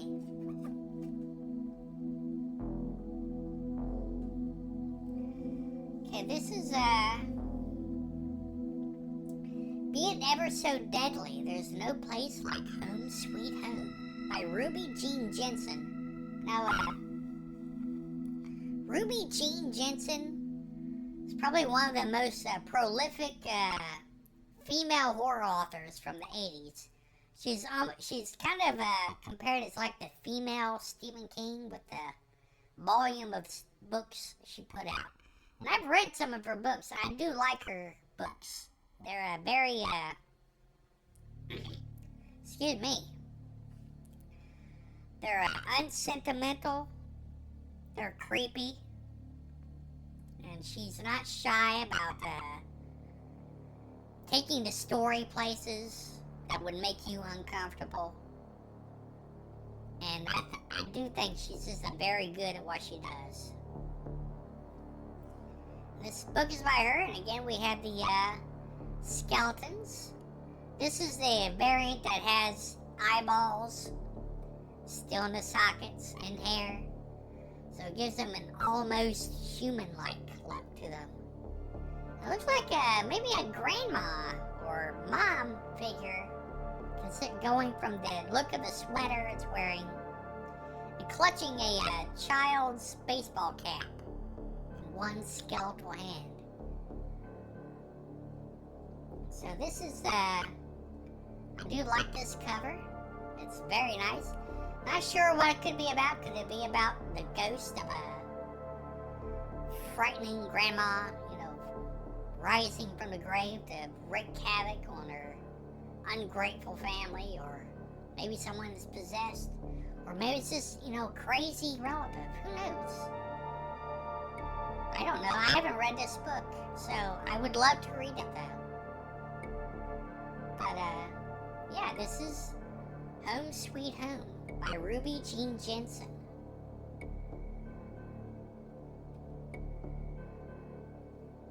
Alright, this is now you're gonna look at the title of this book and you're gonna say The Devil's Cat? Sounds like my cat. I think everyone who's ever owned a cat has probably had a cat that they would call the Devil's Cat. But that's the title of this book. The evil crept in on little cat feet. Oh, so precious. But yeah, The Devil's Cat by William W. Johnstone. We have a cat reclining on top of a tombstone here. And instead of the head, we see like this, it looks like a cackling devil face inside a blue sphere. And something is dangling from one of the claws. Could be looks like a bit of cloth or flesh maybe. I'm not certain. But yeah, I really liked it. This is another book I picked just because I like the cover. I want to show it off and talk about it. Maybe guess what kind of story this is about. Obviously, it's about a devil cat.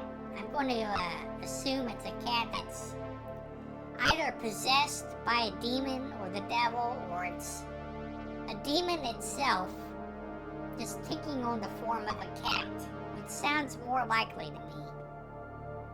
But, yeah, another, obviously, a killer animal story. I'm going to guess maybe he has some kind of magic powers to back up his little kitty claws. But yeah, The Devil's Cat. Let's press on a little bit.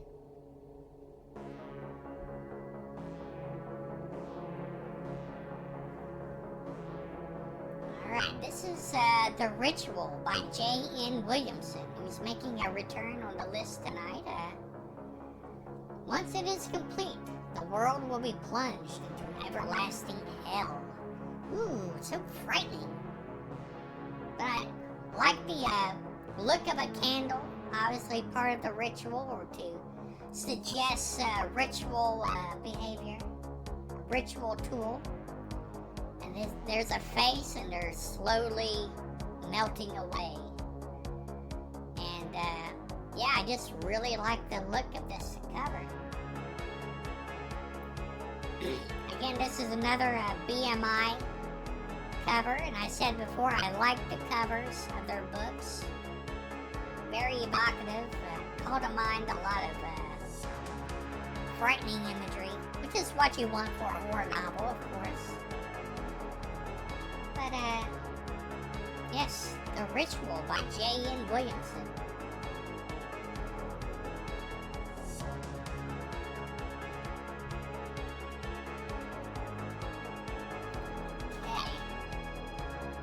Dead and buried, they wait. Evil and hungry, they rise. Excavation. Terrifying Journey into Horror by Steve Rasnick Tim. Tim is always unsettling. Blurb by Charles L. Grant. Okay, I'll take his word for it. I haven't read any of his books, at least that I recall. I might have one in my collection. I'll have to go look through, see if I do. Excuse me. But yeah, this we have a cloudy night sky. The moon is kind of peeking out from behind the clouds, and we have this house absolutely dilapidated, collapsing in on itself, half buried, half eaten up by the earth itself, it looks like. And with excavation, it sounds like this is people are going out here to unearth this house, this building, and in so doing, unearth something else that should have been left buried.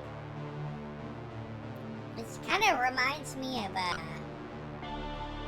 with a premise like that, it reminds me of, The Lurking Fear by H.P. Lovecraft, which is something similar. About a man investigating it's been a while since I've read that story. I think he's investigating either the remnants of an offshoot of his family, and he goes to their house. It's dilapidated, but there is something there beneath the surface. But again, this looks good. I would definitely pick this up. I love the kind of blood oozing off the title of excavation. I like little details like that. But I would definitely pick this up if I had it, if I could find a copy.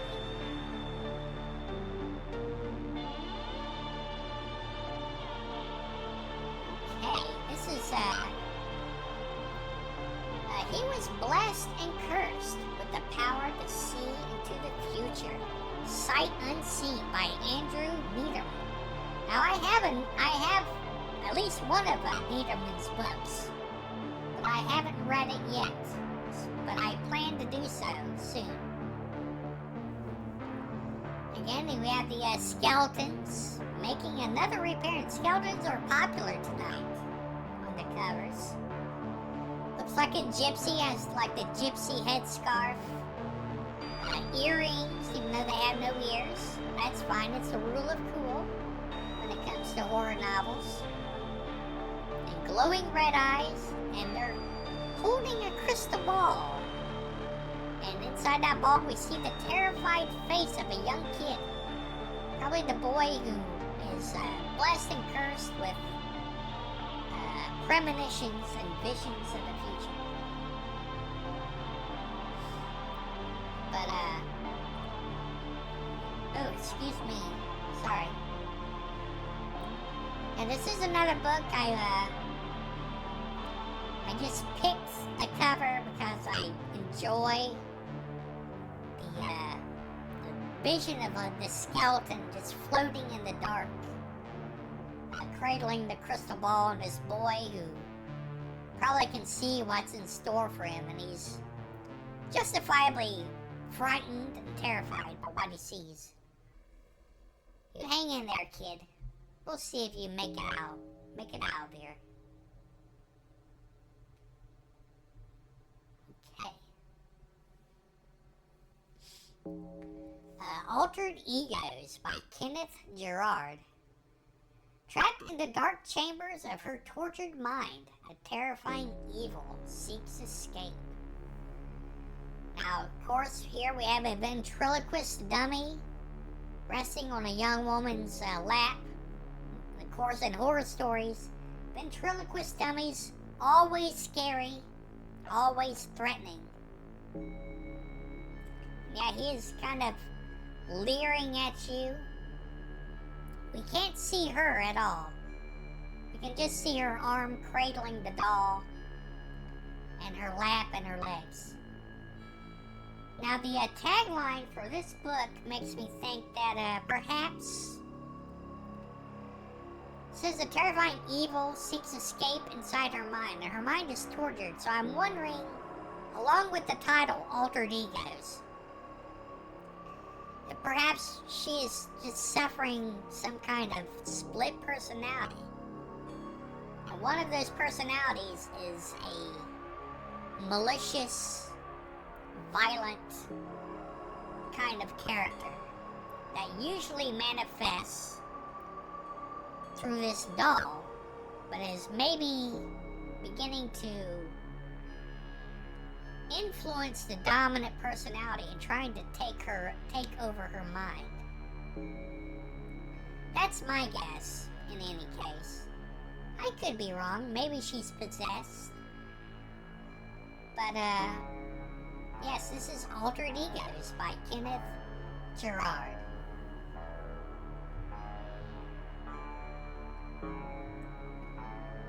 Okay, Ramsey Campbell is back with Ancient Images. And I do like this one. It's a bit of a simple cover, but it suggests a lot. It suggests folk horror. To me, we have a graven some kind of a crest, perhaps, meant to be slotted in somewhere else. Have a devil's face on it. And in the background, we have what appears to be a field of wheat and a scarecrow kind of tilted to the side. So again, this kind of makes me think of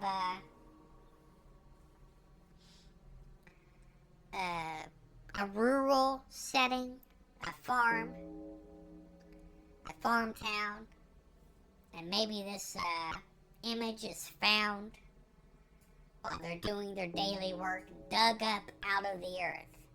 A lot of these things, especially when it comes to folk horror, the horror comes out of the earth. It's dug up. It's a part of the past. It should have been left in the past. And I feel like that's probably what's going on here.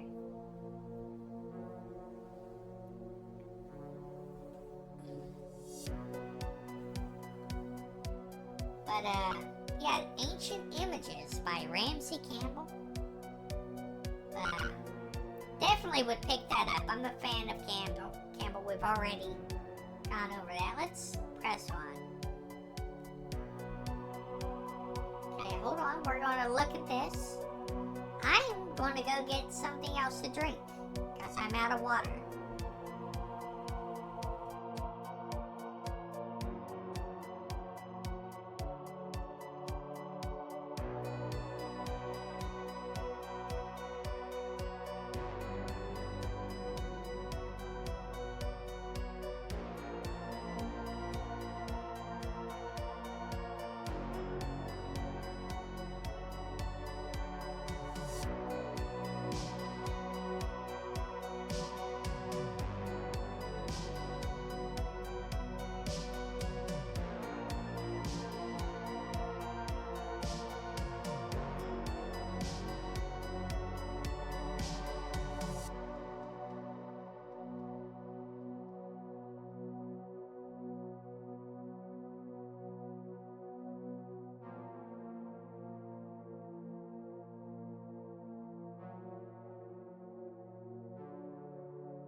Okay, I'm back, and I've brought a bunch of tea with me, so I hope this will tide me over.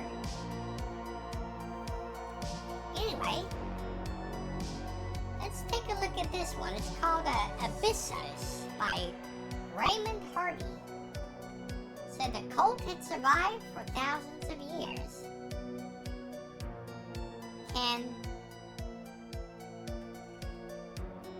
Hold on. I have a better picture of this book. I want to read that tagline properly.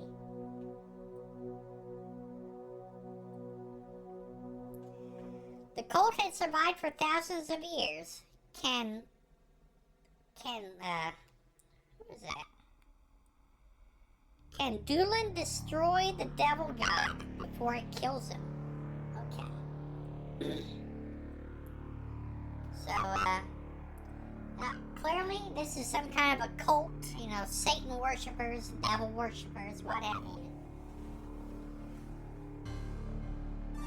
And I really like the gothic look of this cover. You have the wrought iron gates opening up and a very wicked looking church beyond the gates, shrouded in mist and smoke. with a very demonic stained glass design on the window facing outwards. It's very nice. I really enjoy the architecture in this drawing, and that's another kind of a detail I think is often overlooked.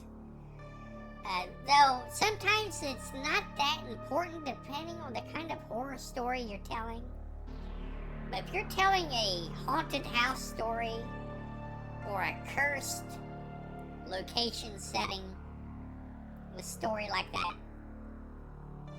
or a story where a building is a focus point in some way, then you really need to pay attention to how you describe that building, how it looks, because that building, that location is also going to be a character in your story. They need the proper attention to fit their role in your story. But Abyssos, the way he used that character's name in the tagline, that makes me think maybe this is like a series of books. Sometimes you have those. But yeah, like I said, I just really enjoyed the cover art for this. Would definitely try and pick it up. I would definitely give it a once over if I saw it, just to get a closer look at it. But yeah, let's press on. Oh, Diane Smith again with The Wood. The living died, but the dead lived on. So it looks like zombies, definitely. That's what I'm getting anyway from the gaunt, skeletal looking thing rising up out of the forest floor on the cover. Got a light filtering in through the trees, branches scattered on the forest floor. Of course, that thing pulling itself up out of the ground. And it said the living died, but the dead lived on. So it definitely feels like zombies at work here. But it could be simply, restless spirits of some kind. I think it's a very nice cover. Definitely gets your attention. Has the creature, the threat, front and center, gazing out straight at you. And the title is nice and simple too, The Wood. So it's going to be about forest, it's going to be about the woods, it's going to be about creatures in the woods. So yes, very simple, very straight to the point cover. And I think that works definitely in its favor.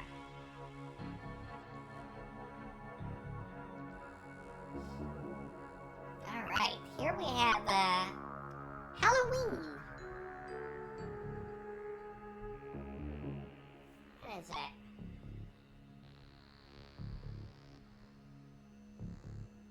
A proud Southern family preys on its son. Oh man, I cannot read that at all. I hate that.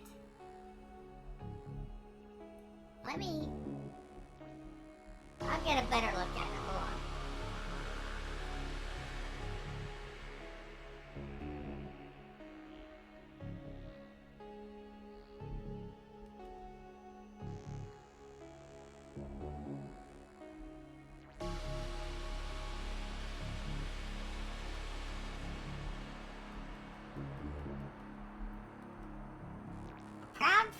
Proud Southern family preys on itself on the most chilling night of the year. Okay. Halloween, a novel of suspense by Ben Grier. So this looks more like maybe a thriller than an outright horror novel. But sometimes there is a razor's edge of difference between a thriller and a horror story. And even if it is a thriller, I really like the cover of this book. It's you have what is obviously a very hastily made grave for someone, or not even a grave really, just an attempt to hide what happened. And it's like a young girl's ponytail is sticking out of the mound. One foot has a shoe, and the other one doesn't. It's definitely calls to mind something brutal and violent happened here, and was attempted. Someone that tried to cover it up and did a very poor job. But that's Halloween by Ben Greer. Ooh, I like this one. A novel that holds you to the last scream. A vision of a place. A vision of a place where death is just a start. That's a blurb from someone. But it's called The Breeze Horror by Candace Caponegro. And I really do love, like, you have a curtain blowing in the breeze, but it's been transformed. It's like a open, snarling mouth.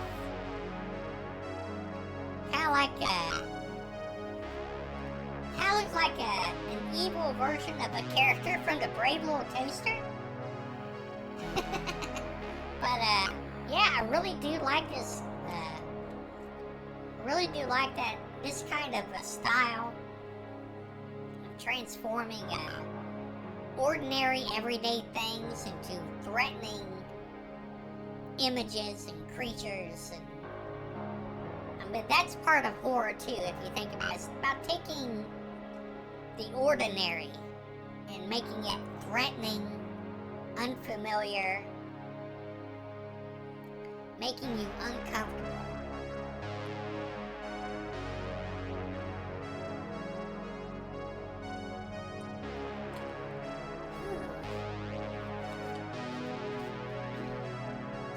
Excuse me.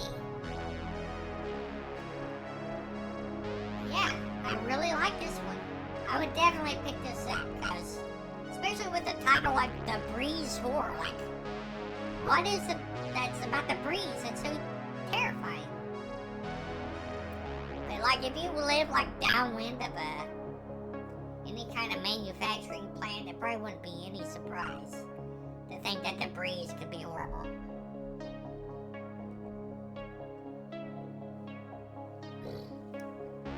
Okay, Now I Lay Me Down to Sleep. The living don't have a prayer on Stone Warrior Island. Sorry, I got that backwards. The tagline is, the living don't have a prayer on Stone Warrior Island. The title is Now I Lay Me Down to Sleep. It's by Frank Lambert. This is a very kind of frightening cover. You have what looks like a deformed being kind of scrabbling at the window, peering out, and it looks like this window is actually, you're on the outside of the building looking in. It looks like this being is inside, looking out at you. But there are a second pair of hands that look a lot more like normal human hands, like clutching at this creature. So it's a little confusing, actually, about what exactly is going on in this picture. I think it has enough of a kind of nightmare vibe and look to it that it would capture your attention. Like, oh my, what is this? But it says the living don't have a prayer on Stone Warrior Island. So this, and that alone tells me like this is some kind of story about the restless spirits of slaughtered natives rising from the dead to avenge themselves against clueless tourists and greedy developers, all that fun stuff. Everybody loves to see that stuff, myself included. So, I think that's probably what's going on in this story.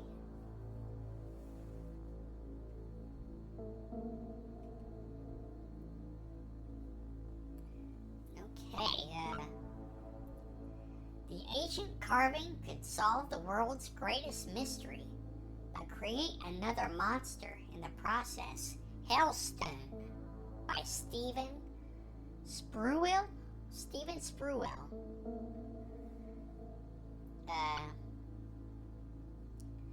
Again, this seems like a story of archaeology, unearthing mysteries, digging into the past, trying to solve.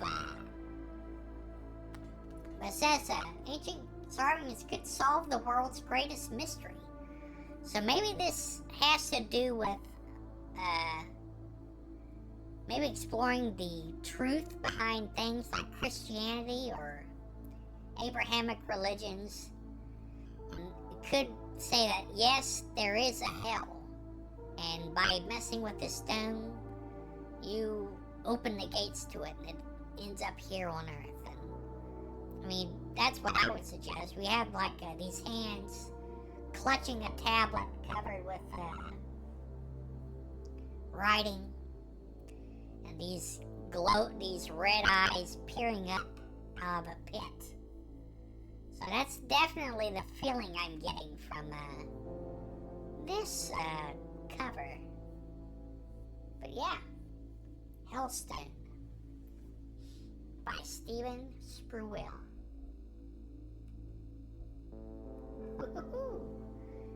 This is, I do like this one.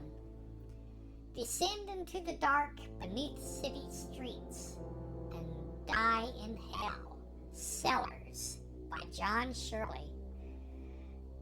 Now, I really, really like this cover. This, the lettering of the title itself, these swelling curves and a bit of a dip in the middle, because the title itself almost looks like a mouth.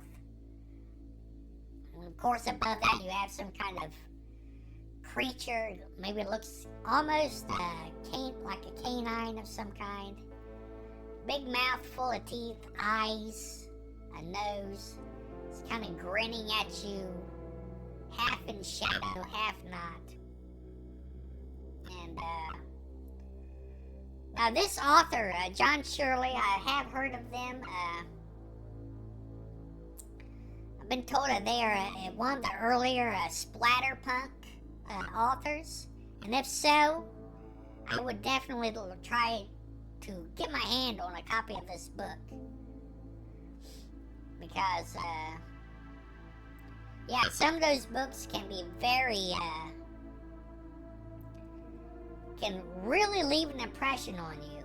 And I did read a splatterpunk book a long time ago called The Bridge, and there are things that happen in that book that still linger in my mind today. And yeah, I mean, if Cellars is anything like that, I would definitely try to get a copy of this book. But again, really great cover. I love the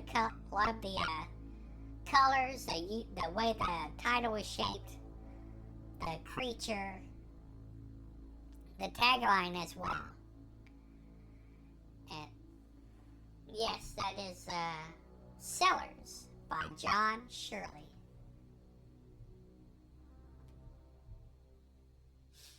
Okay.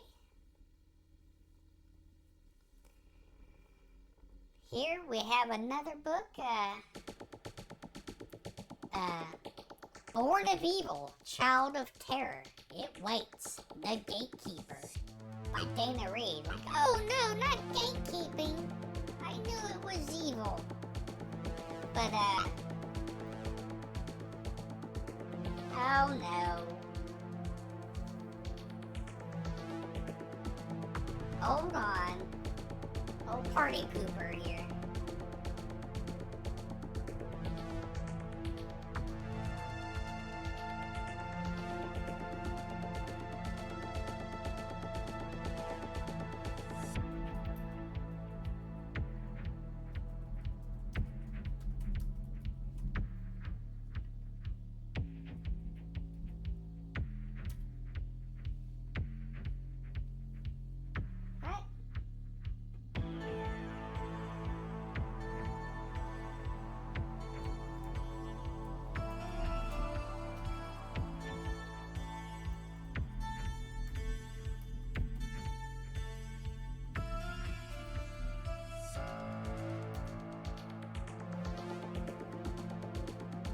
What is this nonsense?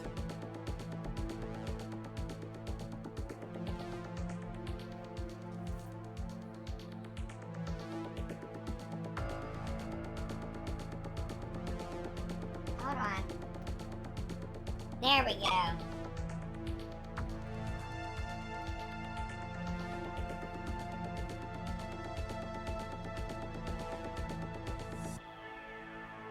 Don't know why it was telling me that user didn't exist. I was looking right at them. Perhaps they were a ghost. Ghosts come to sell me robot views. How frightening. Every streamer's worst nightmare. No! Please, leave me alone. I want to grow organically, dang it. But, anyway. Yes, here we have the gatekeeper. Perhaps I wouldn't mind if they gatekeep bots from my channel, but it's by Dana Reed. Well, here we have like a kid. That cover, now I'm taking a closer look at it. That's weird. Like his head is between the posts and the board that they're nailed to. So, like, where is he? I don't know, maybe that's supposed to be part of the creepiness.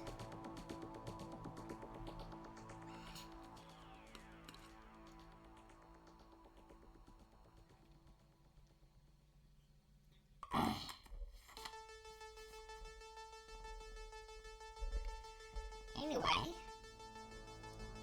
Yeah, he's gazing out between the board, the posts, and the fence. Got a baleful yellow eye.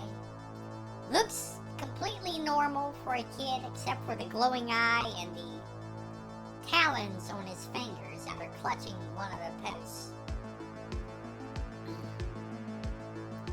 But, not sure what this book may be about. Obviously about an evil kid. But,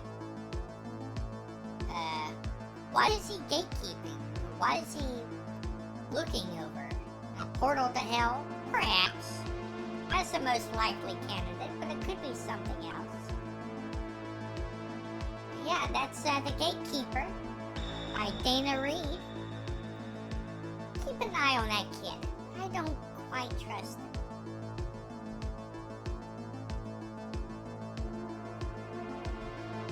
Ooh, okay.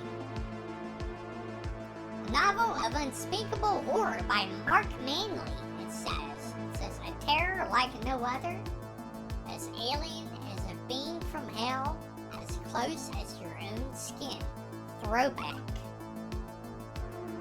Now this,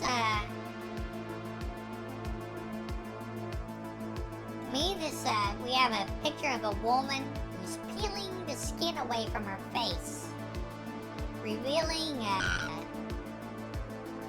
something underneath, a glowing red eye, what could be like fur, or is that scales? To me it looks like fur, almost. So this is some kind of, if I had to guess from the title, I would guess this is some kind of being that is developed alongside human beings and has remained hidden. masquerading as other human beings, but they're slowly biding their time and gathering strength, or they can put themselves into the ruling spot in the world. But it could be, maybe it's an alien race that mimics human beings. It's unclear. All I know is that it is a novel of unspeakable horror, it tells me. So I would definitely have to try and get my hands on this and see for myself just how unspeakable this horror is. That is a Throwback by Mark Manley.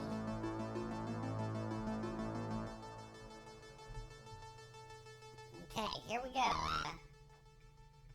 It will not rest until it has found its prey. Dark Seeker by K.W. Jeter. Now, this cover is a bit strange. It's looks like you have a spiral staircase and a window looking down into the space between the middle, circle space around where the staircase is coming out of. And there is a fanged mouth at the bottom and an eyeball inside the mouth. So it's a very kind of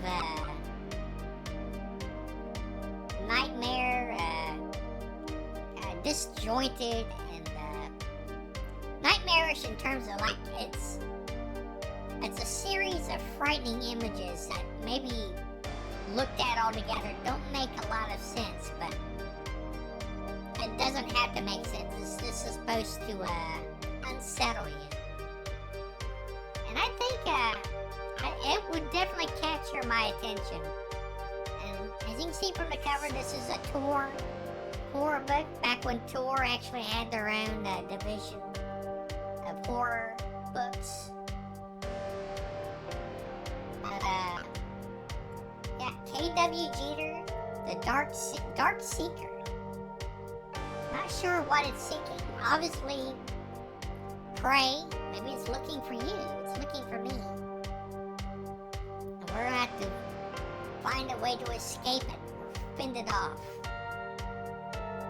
But it's left unclear what the Dark Seeker is. And that's fine. You don't want to give away too much of what's going on in a horror story sometimes. You want to leave just enough mystery and ambiguity to draw in the curious.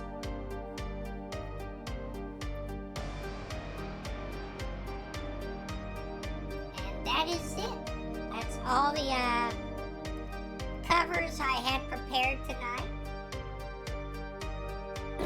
Excuse me. Well, I tell you, I had a lot of fun talking about this. And I'd be happy to explore the world of paperback horror with all of you again some other night. Maybe show you my collection of horror stories, horror books. I do have quite a few. And I would be able to do a better job explaining those because I've read many of them. Not all of them, but many. But, yeah. Let's go ahead and head back to the waiting room for now. Oh, hold on.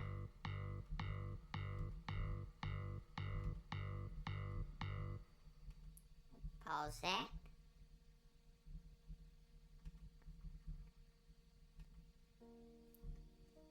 Whew, okay.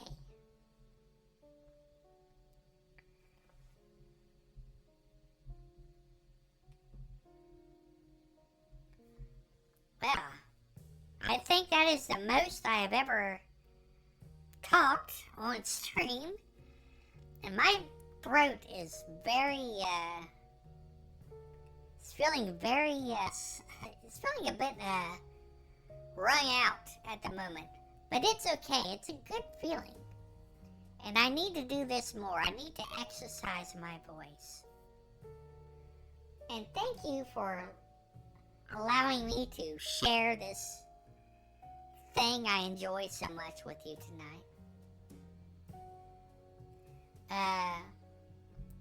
Not sure when I'll stream again. Maybe sometime tomorrow. Maybe more Xenoblade tomorrow.